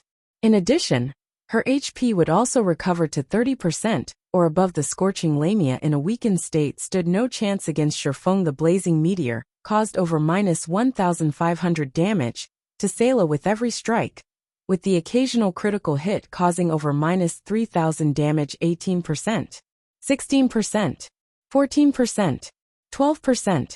By the time the scorching lamia had broken away from her weakened state, she only had 10% of her HP remaining. In the end, the scorching lamia entered a berserk state, and her damage increased by several folds. However, with Shifeng's frost grenades controlling her movements from beginning to end, Sayla could not display her frightening might in melee combat at all. After another 10 minutes or so, the scorching lamia released a blood-curdling scream as her body fell to the ground instantly. Shifeng's level increased by 1, reaching 17% of level 16. The bountiful EXP even shocked Shifeng. Shifeng then heard the sound of an explosion, and a large amount of flame crystals, equipment, and items appeared in place of the scorching lamia's body. Chapter 208, Beastman Munition Factory. It really is great to have the Shadow's blessing. Shifeng's eyes slightly twitched as he looked at the shining loot scattered across the ground. It was the first time he truly felt fortunate about the 3 points of luck. It seems that I should get more equipment that increases the luck attribute in the future. I can use it specifically when killing bosses. If he obtained jackpots similar to the scorching lamias as well, accumulating wealth would be a very simple task in God's domain. The term jackpot only applied to boss monsters, since bosses would give out more loot than usual. Normally, the number of items dropped was double or triple the usual amount, and players looked forward to such situations the most. Unfortunately, aside from obtaining the first clear of a dungeon, the chances of a boss dropping a jackpot were abysmally low. Depending on a player's luck attribute, the chances of obtaining a jackpot would also increase. However, Shifeng did not know the exact value each point of luck provided. He only knew that the higher the luck, the greater were the chances of obtaining a jackpot. If Shifeng's luck increased to 10 points, he might obtain another jackpot if he killed a High Lord ranked boss in the future. To players, nothing was more exciting than obtaining even more high-level equipment and items, as this was the Flame God's Cave. The Scorching Lamia's jackpot was extremely valuable. It was much more beneficial than killing 2 to 3 High Lord ranked bosses. This is ridiculous. Just a single Scorching Lamia dropped close to half of my previous harvest of flame crystals. Shifeng was immediately shocked after he collected and arranged all the loot previously. He had only obtained a total of 223 flame crystals from killing mini level 25 common, elite, and special elite monsters. Yet, the Scorching Lamia gave him 102 crystals. If converted to gold coins, that amount would be worth 15 gold, 30 silvers. Moreover, this was only the price of the flame crystals compared to the flame crystals. The equipment and forging designs dropped were much more valuable. Aren't these the flame boots? Shifeng noticed a flame red-colored, delicate pair of boots. There were 3 gorgeous flame crystals embedded into each side, giving the boots a dazzling appearance. Flame boots, plate boots, dark gold rank. Level 25. Defense plus 175. Strength plus 21. Agility plus 30, endurance plus 15. Movement speed plus 8. Fire resistance plus 5. Additional skill dash. Flame rush. Increases movement speed by 100% for 10 seconds cooldown. 2 minutes. Just the value of this piece of equipment exceeded 20 gold. In addition, Sayla also dropped a dark gold ranked shield. Light of day. Shield dark gold rank. Level 25. Equipment requirement. Strength 130. Defense plus 665. Block rate, 41%. Defense skill level plus 2. Strength plus 34. Agility plus 10. Endurance plus 32. Maximum HP plus 15%. Additional passive skill dash. Guardian Heart. Reduces incoming damage from the front by 20%. In addition, all damage received reduced by 10%, not to mention a shield. Equipment meant for MTs was usually abnormally expensive. Moreover, the attributes of this shield were extremely beneficial. If sold, Its minimum price would be at least 40 gold aside from those 2 dark gold ranked items. There were 7 secret silver ranked items. 3 of them were level 25 mage equipment. 2 were level 25 healer equipment. 1 was level 25 leather armor. And the last was a level 25 two-handed axe. Every piece could sell for at least 3 gold coins meanwhile. The most precious of them all was the Raging Flames armor forging design. This was also Shifeng's first time seeing this item. Shifeng was immediately stunned when he read the introduction of this forging design. The Raging Flames armor was a level 25 secret silver ranked plate armor. Although its base attributes were ordinary, it was a very valuable item. It specifically catered to MTs when dealing with fire-type monsters. One could say that the Raging Flames armor was the best level 25 secret silver ranked breastplate if utilized properly. The value of this forging design could exceed 100 gold. However, flame crystals were necessary to craft the Raging Flames armor. In addition, it also needed a rare secret silver ranked ore, resulting in a high manufacturing cost. However, it would be greatly desired once forged. In particular, when it was used in the level 25 large-scale team dungeon, Flame's Nest, it would be frighteningly effective. The Raging Flames breastplate gave 8 points of fire resistance and reduced the user's flame damage received by 20%. No other secret silver equipment could compare to this effect aside from the equipment. There was also a flame red colored skill book. The words Flame Burst decorated the cover.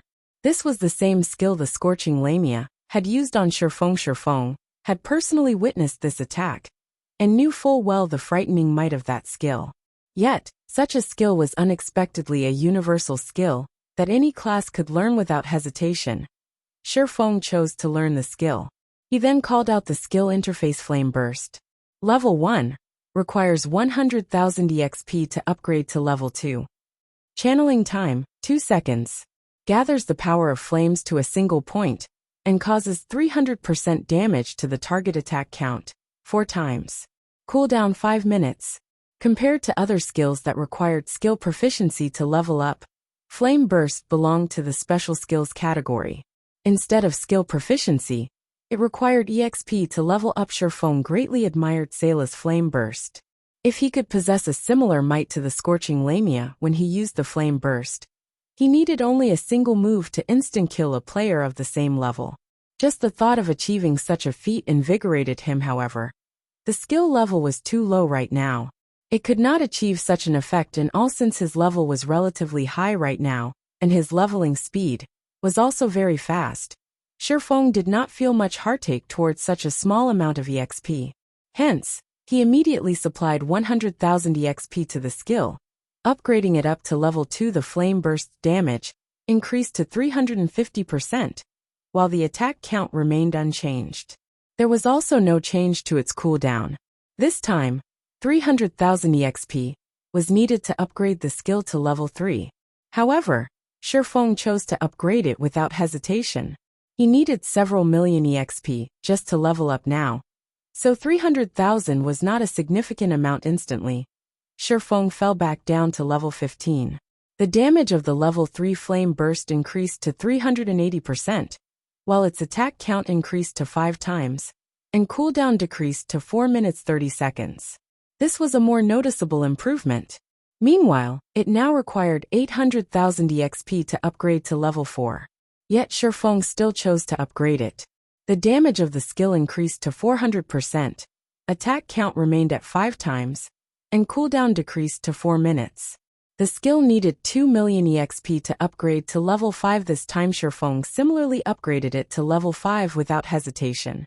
The damage of Flame Burst increased to 420%, attack count increased to 6 times, and cooldown decreased to 3 minutes 30 seconds. As a result of such a huge increase, however, Shifeng had fallen to level 14.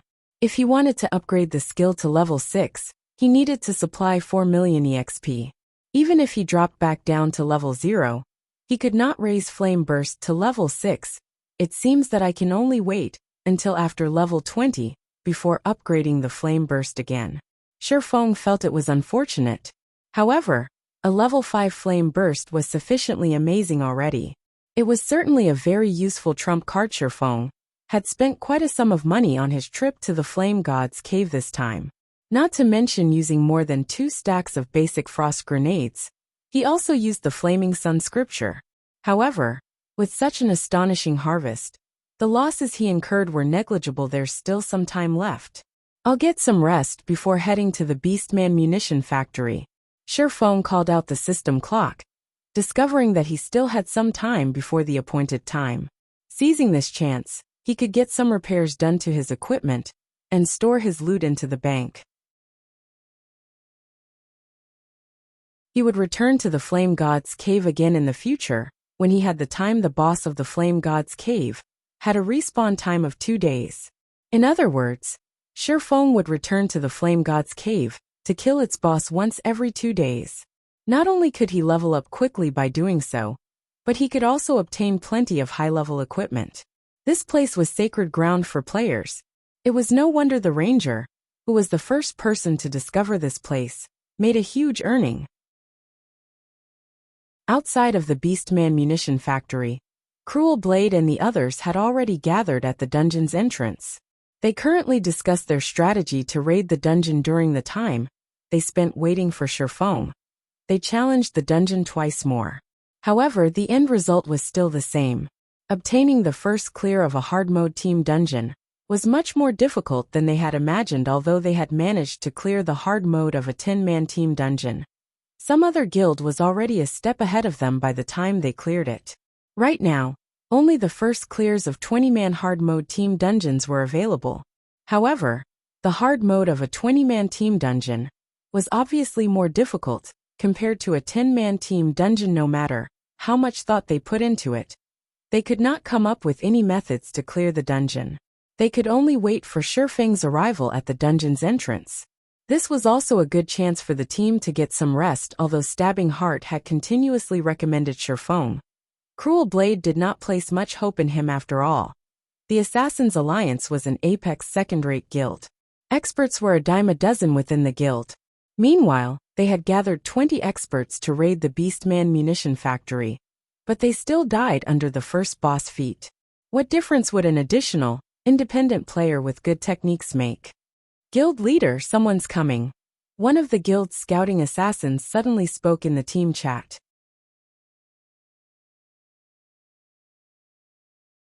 Chapter 209 Lone Tyrant. Hearing that someone approached, Stabbing Heart thought that it was Feng.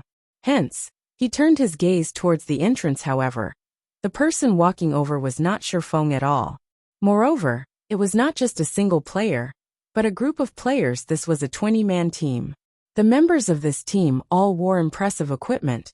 Practically all of them wore a mix of bronze and mysterious iron equipment, with the majority being mysterious iron equipment. There were also a few players among them, wearing level 10 class-specific set equipment that only dropped from level 10 team dungeons. Although they were only individual pieces, at this stage of the game, they were definitely considered top-tier equipment to guilds. The leader of this team was a Guardian Knight. Judging by appearances, the man looked to be around 25 years of age. There was a nasty smile on the man's face. The man wore a mix of red and white-colored heavy armor, and carried a blood-red cross shield and longsword. It can't be, right? That shield warrior has the complete Bloody Brilliance set equipment. That's a level 10 mysterious iron set equipment. The glow from his shield and longsword show that they are both of secret silver rank. How come I have never seen such equipment before? The members of Assassin's Alliance started a quiet discussion when they saw the leading Guardian Knight. The Bloody Brilliance set equipment could only be obtained from level 10 hard mode team dungeons. The fact that this group of newcomers had gathered a full set displayed just how powerful their team was. They seemed to be players from Dark Star. Making a careful observation, Stabbing Heart suddenly discovered that the guild emblem these players donned belonged to that of the guild Dark Star. He then observed the leading Guardian Knight, suddenly exclaiming in shock, "He's Dark Star's Lone Tyrant." Cruel Sword's complexion immediately turned grim at these words. Lone Tyrant of Dark Star was currently number 1 on the ranking list. In addition, Dark Star had also managed to obtain the first clear of 2 hard mode dungeons. Due to the contribution of these 2 factors, Dark Star was already like the sun at high noon, and they were currently in their heyday. Cruel Sword did not think that Dark Star would make their move so soon. They were already attempting to raid a 20-man team dungeon. If they really obtained the first clear of a 20-man team dungeon, the Assassin's Alliance would truly be in an embarrassing position in White River City after all. Due to obtaining the luxury guidebook of White River City in advance, the Assassin's Alliance had made ample preparations before entering the city itself. As a result, they enjoyed a flourishing period after they entered White River City. Many players even thought that the Assassin's Alliance had the possibility to surpass the first-rate guilds. Hence, now that Dark Star was on the rise, players would naturally compare the Assassin's Alliance and Dark Star, resulting in the Assassin's Alliance's status in White River City becoming very awkward. Oh, isn't this the guild leader of the Assassin's Alliance? What a coincidence! Lone Tyrant laughed as he spoke to Cruel Sword. Unfortunately, you guys have simply wasted your time by coming here, as the first clear of the hard mode Beastman munition factory already belongs to Dark Star. The other members of Dark Star similarly revealed disdainful smiles as they looked at the members of the Assassin's Alliance currently. Throughout the White River City region, Dark Star's influence surpassed that of the Assassin's Alliance. Moreover, Dark Star had a much shorter history than the Assassin's Alliance. The Assassin's Alliance's current success lay in the fact that they had a long-established history, so the benefits they provided to their guild members were slightly better. However, Dark Star would definitely surpass the Assassin's Alliance in the future. We'll see about that. Cruel Sword ignored Lone Tyrant's provocation, only coldly replying with a single sentence: only by personally experiencing it would one understand the difficulty of a 20-man hard mode dungeon. It would be meaningless to argue with a little bastard over who would obtain the first clear of a hard mode dungeon. When Lone Tyrant saw that his provocation had failed, he quickly lost interest and turned to leave. At this moment, a deep and low voice resounded by everyone's ears. Sorry, I'm late. The person speaking was precisely Shifeng, as he had to repair his equipment, store his items in the bank, and register more hard stones on the auction house. He had wasted quite a lot of time before coming here. Brother Yifeng, you're finally here. Stabbing Heart, who was originally enraged due to Lone Tyrant's provocation, immediately cheered up when he noticed Shifeng's arrival. He hurriedly went up and welcomed Shifeng. Meanwhile, this was the first time Cruel Sword had personally met Shifeng. He discovered that Shifeng still used a complete bronze set equipment. Shifeng's level and the quality of his other equipment were also indiscernible. Moreover, looking at Shifeng's age and appearance, he was obviously just an immature youth. He did not possess the sharp temperament of a top-tier expert at all. However, he had obtained the first clear of the Hell Mode Dark Moon Graveyard with Gentle Snow. Coupling that with the widespread battle footage from before, and the fact that Shifeng was the first player to enter White River City, Shifeng should possess some real skills. However, they were not here to fight other players in the dungeon.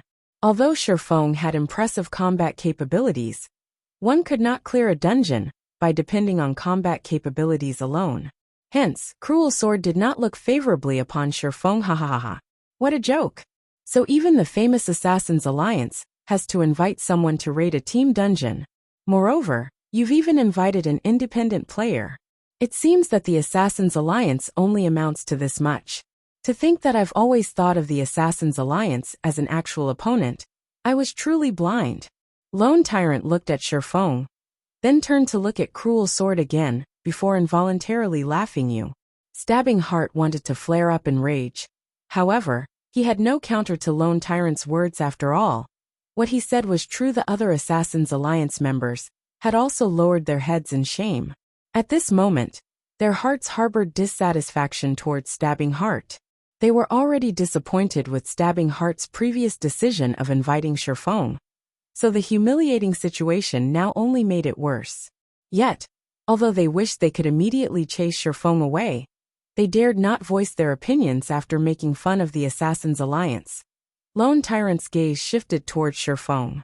Pretending to be surprised, he sneered and said, "And here I thought the Assassin's Alliance had invited some amazing person.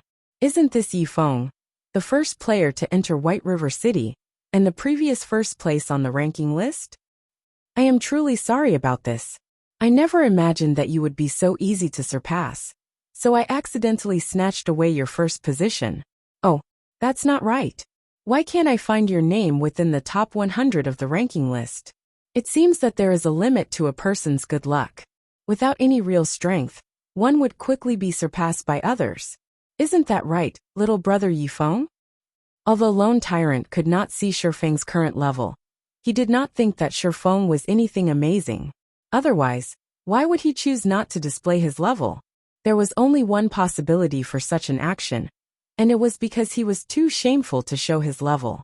Shifeng was clearly the first player to enter White River City, yet a majority of players surpassed him in levels.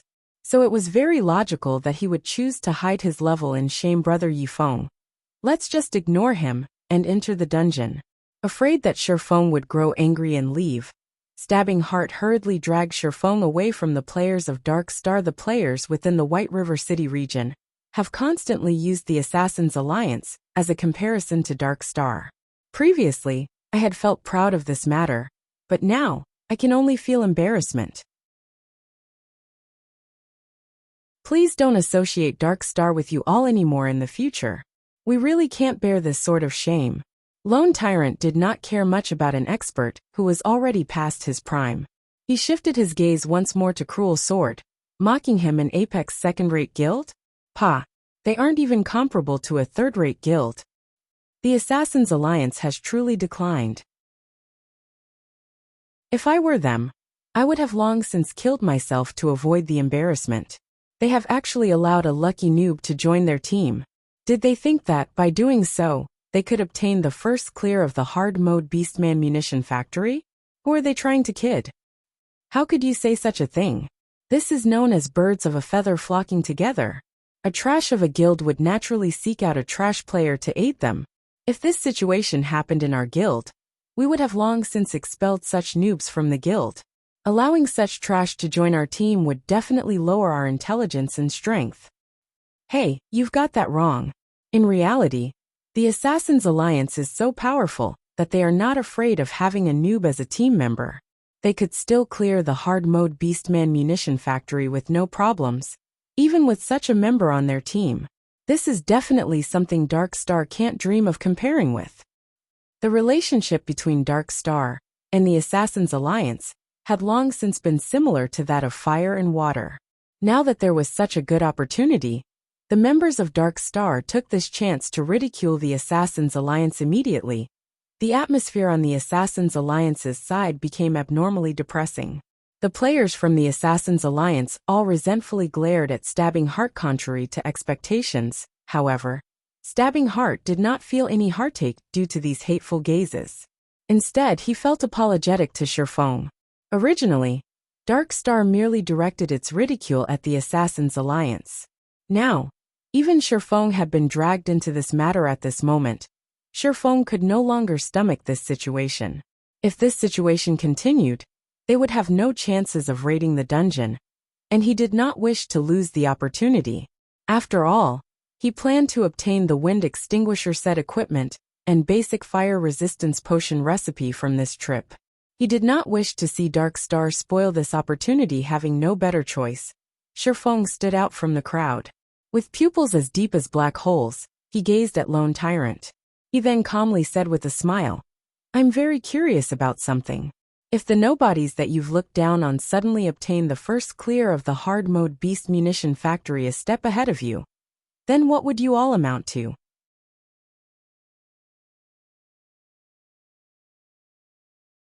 Chapter 210 Eye-Opener. Shifeng's words struck Lone Tyrant and the others immediately. The atmosphere became incomparably tense. Neither side spoke a single word, and both sides stood on the cusp of lashing out right now. However, nobody intended to make the first move after all. Everyone present understood that, if they took action right now, it would lead to an all-out war between the two guilds. Regardless of who won and who lost in this confrontation, both sides would take heavy losses. Hence, be it Cruel Sword or Lone Tyrant, neither wished for such a situation to occur, as both sides could no longer endure the stifling atmosphere. Getting the hard mode's first clear ahead of us?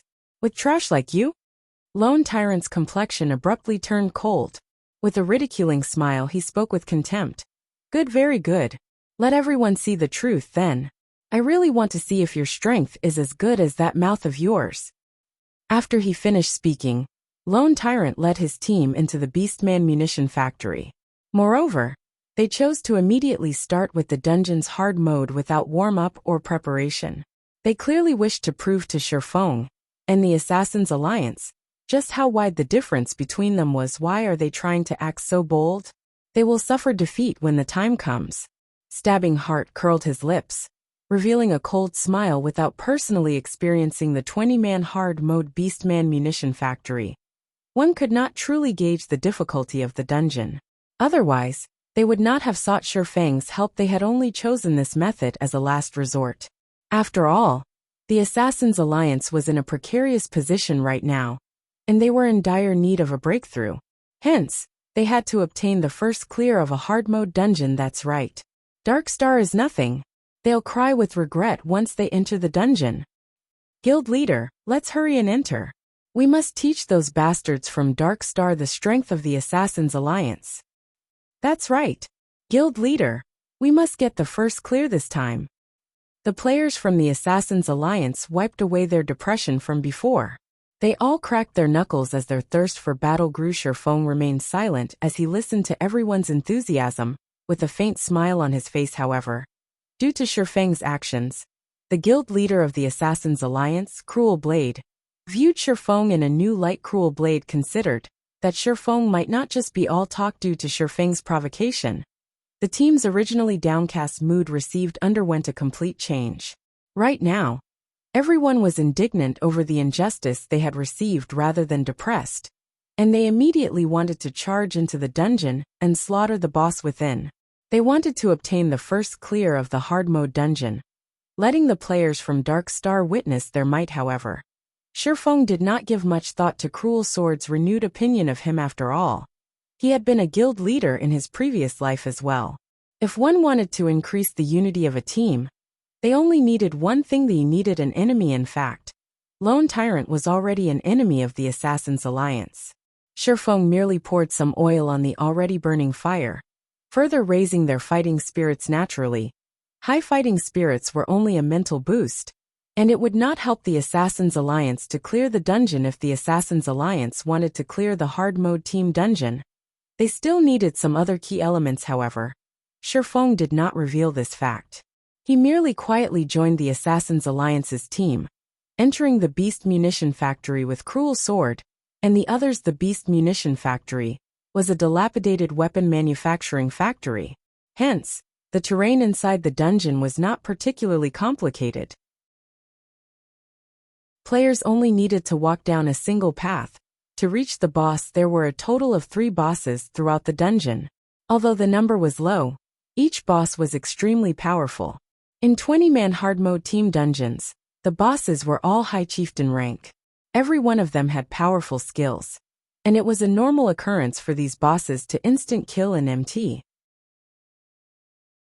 If a team were not familiar with these bosses' skills, failing to grasp the timing of their attacks fully, it would not be strange for a team to team wipe over 10 times. In comparison to these bosses, however, players would have a much easier time clearing the elite monsters within the dungeon. I think that everyone should know what to do by now. However, since this is Brother Yi Feng's first time entering this dungeon, I'll give you a short explanation on what you should expect later on. Your task is to go all out, dealing damage, while simultaneously evading the skills of the elite monsters. On another note, the monsters here have very high attack power, and they deal a ton of damage, even to the MTs. Moreover, these monsters are immune to crowd control skills. Hence, healers will be under a lot of pressure. They will have no time to heal anyone other than the MT. So you need to be careful not to pull aggro. Cruel Sword explained patiently. Alright, that's it for my explanation. Let's first use the 4 elite monsters guarding at the entrance as practice for our coordination. Finished speaking, Cruel Sword directed 2 of the team's MT to charge at the 4 axe-wielding level 10 elite Beastman Warriors. Beastman Warrior, elite rank. Level 10. HP 50, 000/50, 000. As this was a dungeon, the monsters in here had both their HP and attack power greatly increased. They were much stronger compared to the level 10 elite monsters out in the fields. One of the two MTs was a shield warrior, while the other was a guardian knight. Each of them held the two monsters aggro. However, when Shifeng saw the damage these two MTs dealt to the monsters, he was immediately stunned. A normal attack from the shield warrior only dealt -32 damage to the beastman warriors. When the shield warrior used heroic strike, he only dealt -66 damage. Meanwhile, the guardian knight fared even worse than the shield warrior. The guardian knight's normal attack only dealt -24 damage, while his divine strike only dealt -51 damage. Both of these MTs were level 10 players, and both of them wielded mysterious iron weapons. Even if it were a one-handed weapon, when faced with an elite monster of the same level, it should not deal such little damage. Thus, Shifeng was shocked by this sight he witnessed. Although the two MTs took care to evade the attacks of the monsters, they were very clumsy. As a result, the number of attacks they received exceeded the number of times they dodged. Moreover, each time they received an attack, they needed to retreat a few steps before they could stabilize themselves. The only fortunate thing was that the damage they received was not high. They received around -300 damage from each attack.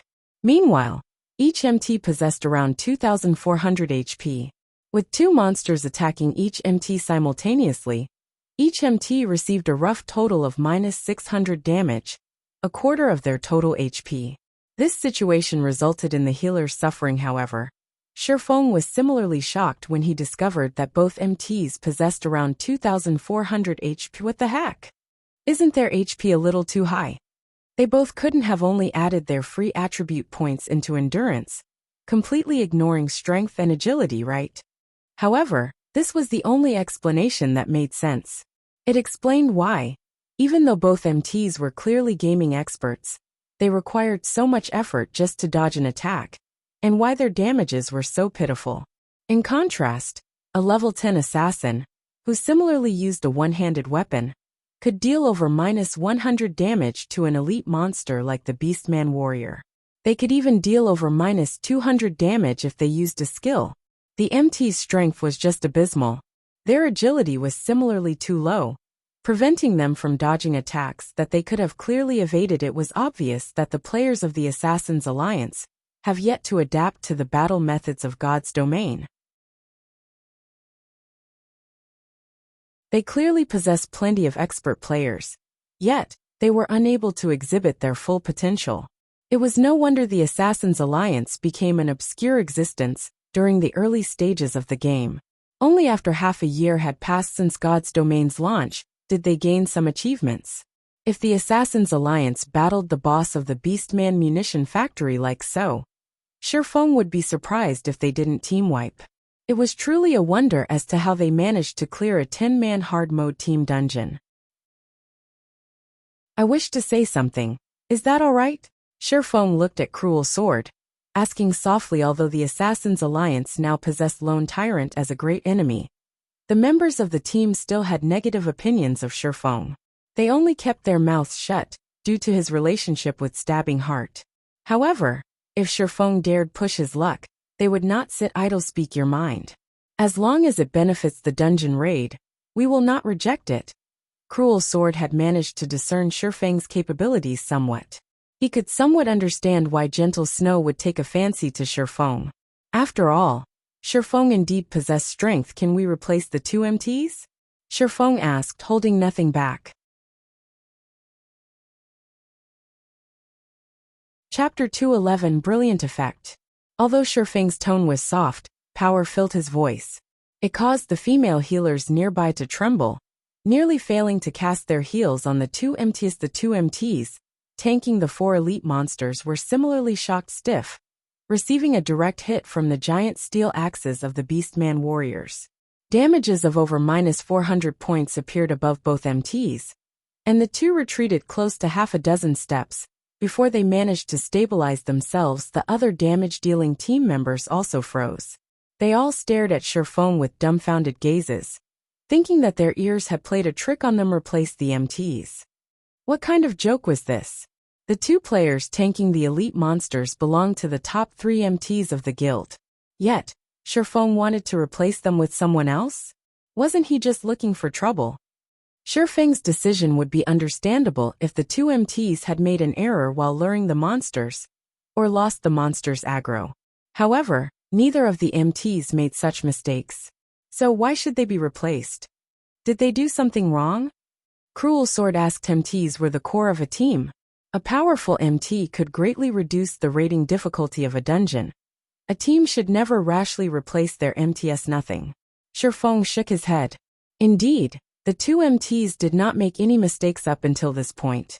However, not making any mistakes did not necessarily mean that everything was fine, capable of holding aggro and taking blows. If this were a normal virtual reality game, there would be no problems if the MTs of a team could perform these two tasks. However, God's domain was different. Just carrying out these tasks was still not enough to secure a victory for the team. Since there are no problems, why should we need to replace the MTs? Cruel Sword wrinkled his eyebrows. The two MTs in question were furious right now, clearly displaying their displeasure. Shifeng was just someone they had invited, yet he dared criticize such powerful MTs like themselves? Wasn't he being too arrogant? Their ability to evade attacks is just too poor. To put it bluntly, they are taking too much damage. When they face a boss, even 4 healers will not be sufficient to keep them alive. Moreover, their damage output is too low. In a boss battle, even 1% of HP could decide victory or defeat. I'm guessing that, when you guys faced the first boss of this dungeon, aside from having insufficient damage, your healer's mana ran dry as well. In the end, the result was a complete team wipe. Shifeng said with a smile. Listening to Shifeng's words, the two MTs immediately fell speechless. Cruel Sword was also awestruck. Clearly, he had not mentioned the matter of their team wipe to Shifeng before. Yet, Shifeng correctly guessed each detail of their previous encounter. Everything Shifeng had just said was clear and logical, and Cruel Sword agreed that he needed to make some changes. I wonder if Brother Yifeng has any suggestions on how we can improve? What kind of MT do we need? Cruel Sword earnestly sought Shifeng's guidance. The other members of the Assassin's Alliance were no fools either. They had discerned the meaning behind Shifeng's words. As a result, the dissatisfaction they felt towards Shifeng in their hearts lessened greatly, while respect slightly grew. Each of them perked up, focusing Shifeng's wise opinion. It's very simple. Look for 2 Guardian Knights who have allocated their free attribute points in the ratio of 2 strength, 1 agility, 2 endurance. It would be best if they have learned both Guardian Aura and Power Aura. Shifeng unhurriedly spoke unknowingly. Shifeng had suddenly become the heart of the team within moments. Cruel Sword had found 2 Guardian Knights from his guild that fit Shifeng's requirements. However, these Guardian Knights' techniques were not anything impressive, and their equipment was subpar at best. One of them was White Feather, and he only possessed slightly over 1,700 HP. The other Guardian Knight was called Water Lake, and his HP was just over 1,800 points. Furthermore, the two's defense was lower than the previous MTs, by more than 200 points. They were on completely different levels. However, Shifeng saw nothing amiss after examining the two's equipment. The remaining problem would be their techniques. Shifeng then continued by explaining to the 2 Guardian Knights how they should battle the elite monsters, and how they should dodge attacks. As for how much of his explanation they actually understood, that would depend on their own comprehensive abilities, following which, Shifeng instructed one of the Guardian Knights to activate Guardian Aura, increasing the defense of the entire team by 20 points. He then instructed the other Guardian Knight to activate Power Aura, increasing the strength of the entire team by 5 points. Shifeng also switched his title to Might of 1,000, greatly increasing the attributes of the entire team. As a result, the HP of the 2 Guardian Knights almost reached the 2,000 HP threshold. The team's jaws dropped when they witnessed the brilliant effect brought about by Shifeng's Might of 1,000 title, increasing all attributes by 10%. This was an outstanding weapon for dungeon raiding. Such an increase was the equivalent of raising every team member's equipment by an entire rank with such a brilliant effect. They had far more confidence in dealing with the bosses of the dungeon. Hence, everyone started clearing the elite monsters with great excitement when they first started out. Everyone still felt skeptical about Shifeng's decision to replace the two MTs. It was simply illogical to replace their previously powerful MTs with weaker ones. However, shortly after the two Guardian Knights began tanking the elite monsters, they immediately discovered that there was a massive difference. Although the Beastman warriors dealt around -450 damage to the two Guardian Knights with each hit, these Beastman warriors only managed to land 1 out of every 3 attacks. In comparison, the previous two MTs would receive 2 out of every 3 attacks, taking an additional -150 damage every 3 attacks. With such a glaring difference in damage, the burden on the healers greatly lessened. Moreover, as they faced more battles, the two new MTs gradually evaded with better efficiency, taking fewer hits as a result. This had allowed the healers to expend less of their mana, thereby increasing their endurance by the time they arrived before the first boss of the dungeon, Kuror. The healers no longer felt any pressure in healing the two Guardian Knights. They even had time to attend to the other team members. Kuror was a large and ferocious beastman. He was twice as large as a normal beastman, and his body was fully covered in steel-like scarlet muscles. On his back, Kuror carried a mammoth magical saber that was as long as he was tall. Meanwhile, Kuror himself was a level 12 high chieftain ranked boss, with a whopping 450,000 HP. Brother Yifeng, I wonder if you have any ideas of how to best raid this boss. When facing with Kuror once again, Cruel Sword's thoughts started growing heavy. After all, Kuror had already team-wiped them multiple times. MTs should hold aggro properly, while everyone else should evade Kuror's skills. That should be it, I guess. Shifeng casually spoke after giving the question some thought. Everyone in the team immediately sent contemptful glares at Shifeng. Was this just a bunch of nonsense? Wasn't that obvious? Alright, MTs, take action. You two should take turns tanking the boss.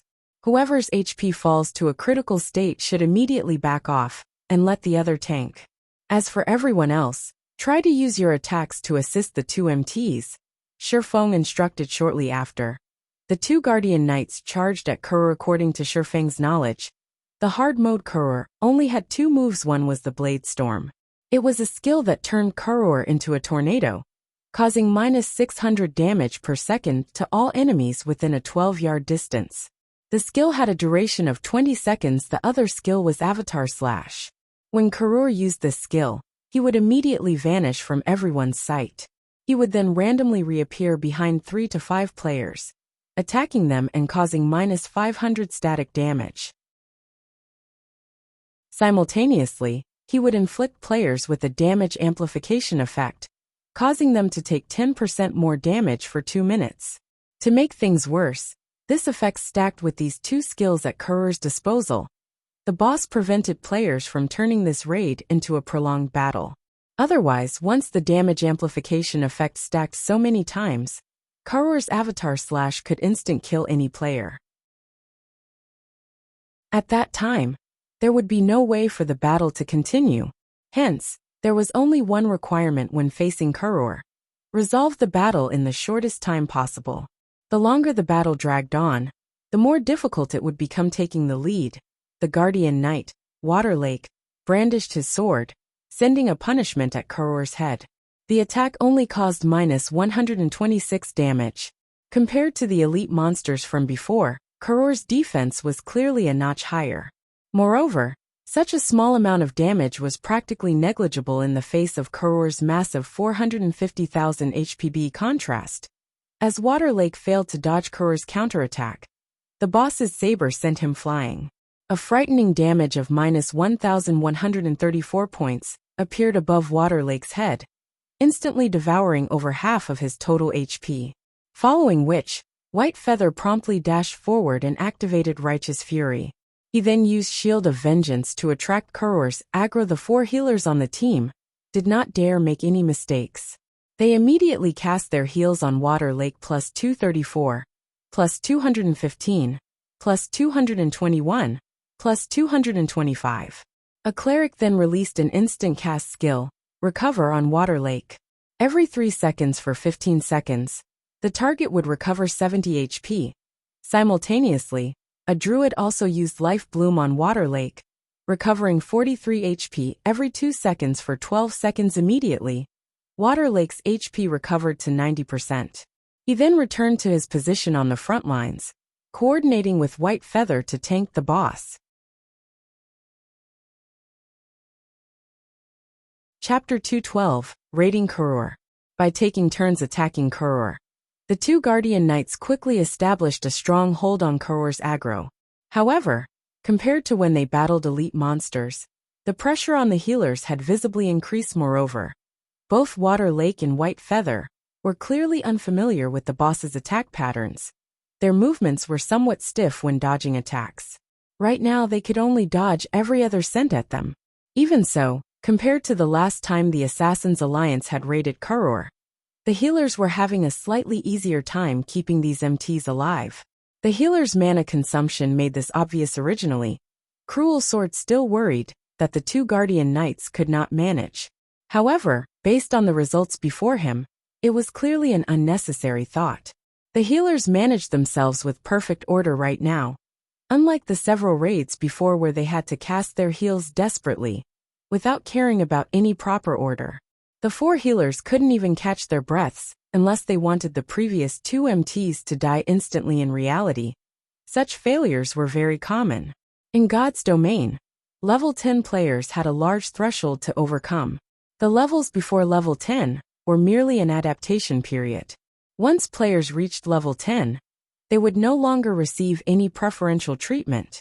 Hence, entering a level 10, 20-man hard mode team dungeon at level 10 was the equivalent of entering a level 5, 20-man hell mode team dungeon at level 5. How could it possibly be easy? In addition, bosses would have much higher intelligence. It would take a certain degree of skill to hold the aggro of a boss and prevent it from attacking the ranged classes and healers. MTs especially needed to know how to pin down and restrain the boss monsters, as just having aggro did not mean that the boss would only hit the MT. After all, even with aggro, boss monsters would still find an opportune moment to massacre the healers, the weakest players on the team. When this occurred, MTs had the task of restraining the boss, preventing it from attacking the healers. Hence, the requirements for an MT's techniques were very high. If the previous MTs were currently tanking the boss, they would fare much better than Water Lake and White Feather regarding techniques. They had simply made a mistake during the allocation of their free attribute points. However, there was no way to reset one's attribute points in God's domain, so these two players could only be replaced. Moreover, for a long time, these two players would have to allocate all the free attribute points they obtained from leveling up into both strength and agility. Otherwise, they would cripple their characters. Everyone, start attacking now. Berserkers and swordsmen, assist the MTs in blocking some attacks. Focus your attacks on the boss's weapons or arms, and aim your attacks where they can interrupt the boss's attack. As for ranged classes, focus on dealing as much damage as you can. Sherphone commanded immediately. A group of players charged forward to give Kurur a beating, while the ranged players launched their bombardment at Kurur. 124, -137, -108, -189, -175. One damage after another appeared above Kurur's head. However, the damage was not particularly high. Among these, the highest damage dealt belonged to the Berserker Cruel Sword. His normal attacks could deal around -266 damage with each hit, while a Violent Strike could deal up to -448 damage. Right behind Cruel Sword was Stabbing Heart. As Stabbing Heart was an assassin, his normal attacks could only deal around -120 damage with each hit. However, his attack rate was much faster than Cruel Sword's. Meanwhile, a 5-star Eviscerate decimated 587 HP from Kurur. Ranking in third was the team's cute and lovable little sister, the Elementalist, Mu Qing. She was the captain of the Assassin's Alliance's Elementalist team, and her techniques were first-rate. She was also one of the famous female elementalists in Starmoon Kingdom. She could rank within the top 100 elementalists within Starmoon Kingdom. Every one of her attacks could deal around -300 to -400 damage, but due to her spells requiring a long time to cast, her overall damage was slightly less than the two aforementioned players originally. Cruel Sword had intended to say to Shifeng, "Look! Isn't our team's damage output powerful? Why don't you join our guild? The position of first vice leader will be yours if you do." However, when Cruel Sword saw Shifeng charging at Karor, subsequently slashing his sword at Karor, Cruel Sword was immediately dumbfounded. His words shrunk back into a secluded location in his mind. Shifeng's two casual slashes dealt damages of -395 and -376 to Karor. Immediately after, Shifeng followed up with a level 10 chop. The skill achieved a critical hit, instantly causing -2,137 damage to Karor.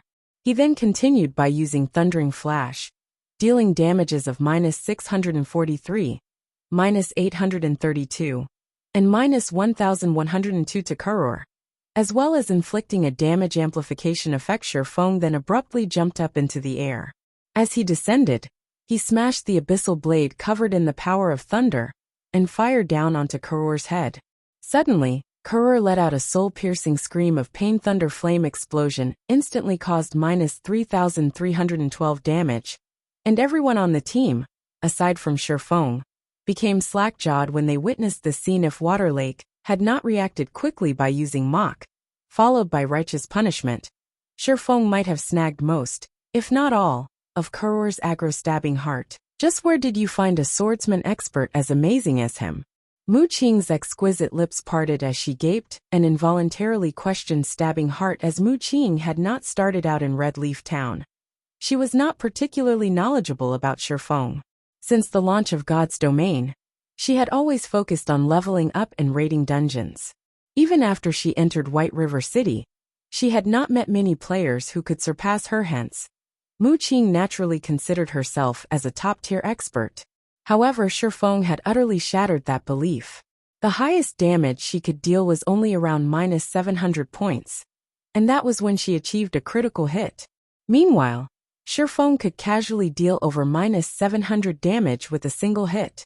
Right now, he had even dealt over -3,000 damage to a high chieftain ranked boss. Mu Qing felt extremely embarrassed to think that she actually thought of herself as a top-tier expert. What a joke. Hehe, isn't this Big Brother amazing? Shortly after I started playing God's Domain, I discovered Brother Yifeng's prowess. With such a massive damage output, the first clear of this hard mode dungeon will definitely be ours this time. Stabbing Heart gleefully said. After all, he was the one who had invited Shifeng to this raid. Now that Shifeng performed so valiantly, shocking everyone on the team, Stabbing Heart felt extremely proud. Scram. You're not Yifeng. What's there to be proud of? If you have the ability, then show me that you can deal over 1,000 damage. Mu Qing glared at Stabbing Heart. Little sister Mu Qing, you think too highly of me. How can I compare to Brother Yifeng? He is the publicly acknowledged God-ranked expert of White River City. His damage alone can trump over a dozen players. I would be satisfied if I had even a third of his damage. Stabbing Heart smiled bitterly. Shifeng was a great expert, just like Gentle Snow. He and Shifeng were on entirely different levels, so how could he compare to Shifeng? Previously, the players who still had some complaints about Shifeng now had none. Shifeng was simply too amazing. Not only were his attacks incredibly powerful, but the timing and techniques he applied to interrupt the boss's rhythm continuously were also praiseworthy. Every time one of Shifeng's swords attacked Karor, his other sword would simultaneously strike at Karor's saber, shifting the boss's attack slightly. This situation allowed the two MTs to dodge Karor's attacks with far more ease, greatly reducing the burden on the healers. At this moment, everyone finally understood what a true swordsman was. Aside from having fierce attacks, Shifeng could also nimbly assist the MT. With such a swordsman on the team, raiding the dungeon became much easier than before. By making a rough estimate, their chances of victory had risen by at least twofold. At this moment, Cruel Sword suddenly sent a private message to Mu Qing. Mu Qing, you're one of the great beauties in our guild. You can see how amazing Yifeng is. It would be a shame not to recruit him into our guild. It wouldn't be too good for a brute like me to invite him directly. Can you use your charms to persuade him to join us? If you manage to pull Yifeng into our guild, I can guarantee that your current treatment will increase by threefold, and you will also be promoted to an elder of the guild. Cruel Sword also tried to think of a few other methods to recruit Shifeng into the Assassin's Alliance. However, he immediately discovered that the Assassin's Alliance did not have any great benefits to Shifeng. With Shifeng's techniques, even first-rate guilds would willingly wage a bloody battle with each other to recruit him. As for the price tag the Assassin's Alliance could offer, any first-rate guilds could easily double or triple the amount. Hence, the only option Cruel Sword had remaining was to play the relationship card. Looking at Shifeng's age, he should only be in his early 20s. He was at the age where he should be both vigorous and passionate. Meanwhile, a great beauty like Mu Qing was perfect for this situation. Although Cruel Sword hated resorting to such methods, the competition in God's domain was just too intense. There were plenty of guilds using similar tactics. If he continued being conservative, he might regret it in the future. Guild leader, are you for real? Mu Qing excitedly asked. Of course. Cruel Sword earnestly replied. Guild leader, leave it to me. With this young lady's charm, I will definitely recruit Yifeng into our guild. Mu Qing laughed coquettishly, her large eyes shifting towards Shifeng. Cruel Sword had similarly notified Stabbing Heart of his plan. However, Stabbing Heart simply shook his head and smiled bitterly after he heard it. Stabbing Heart really wished to say, if even a saint like Gentle Snow and a demoness like Zhao Yueru failed to capture Yifeng's heart, I'm afraid Mu Qing will not have any chances at all. Although Mu Qing was indeed a beauty as pretty as a flower, when Stabbing Heart gazed at Mu Qing's flat chest and recalled Gentle Snow's and Zhao Yueru's outstanding lethal weapons, they were on entirely different levels. However, Stabbing Heart did not try to ruin Mu Qing's beautiful fantasy at this moment. Kurur's HP had decreased to 50%. Suddenly, Kurur let out an angry bellow. Everyone, get away from the boss. Shifeng knew that Kurur was about to use Blade Storm. With Shifeng's reminder, the elites of the Assassin's Alliance quickly distanced themselves more than 20 yards from Kurur. Shortly after, Kurur started spinning, transforming into a tornado that engulfed everything around it. Even after Kurur's Blade Storm ended, nobody from the team had died. At worst, there were some players who had their HP damaged to a critical point. However, they were healed back to full HP by the healers very quickly, following which, the team proceeded to decrease Kurur's HP to 40%. Kurur then started using his Avatar Slash. Although Kurur only used Avatar Slash once every 20 seconds, there were bound to be some players who were extremely unlucky, chosen as targets for 7 or 8 consecutive times.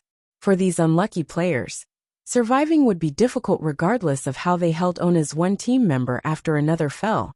Kurur's HP also decreased to 10%. Kurur went berserk. His speed and attack power soared by 30%, and he now had a critical hit effect. White Feather, unfortunately, received a critical hit.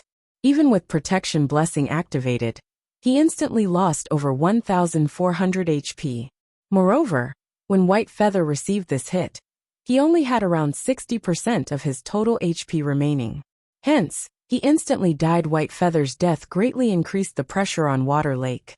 To make things worse, there were only 12 players left alive in the team, while Kurur still had 4% of his HP remaining, almost 20,000 HP helpless. Shifeng could only choose to use one of his trump cards, the Flame Burst. During the short 2-second cast time, Kurur had used Avatar Slash once more, instant killing 3 more players. One of the 3 players killed was even a healer. This was truly a desperate situation. Meanwhile, Kurur still had 3% of his HP, which meant that he had around 13,000 HP remaining at this moment. The abyssal blade in Shifeng's hand started glowing a dazzling white. The white glow surrounding the abyssal blade shone like a miniature sun. Its presence alone raised the surrounding temperature by several-fold. Shifeng activated Wind Blade and arrived behind Kurur. Lightly jumping up, Shifeng brandished the abyssal blade at Kurur's back, instantly forming 6 sword images. The 6 sword images resembling the sun instantly devoured Kuror, causing frightening damages of -2,153, -2,203, -2,178, -4,356, -2,206, -4,422 to appear above Kuror's head. Under this tremendous might, Kuror's 4-meter-tall body shot like a cannonball towards a steel wall. Boom.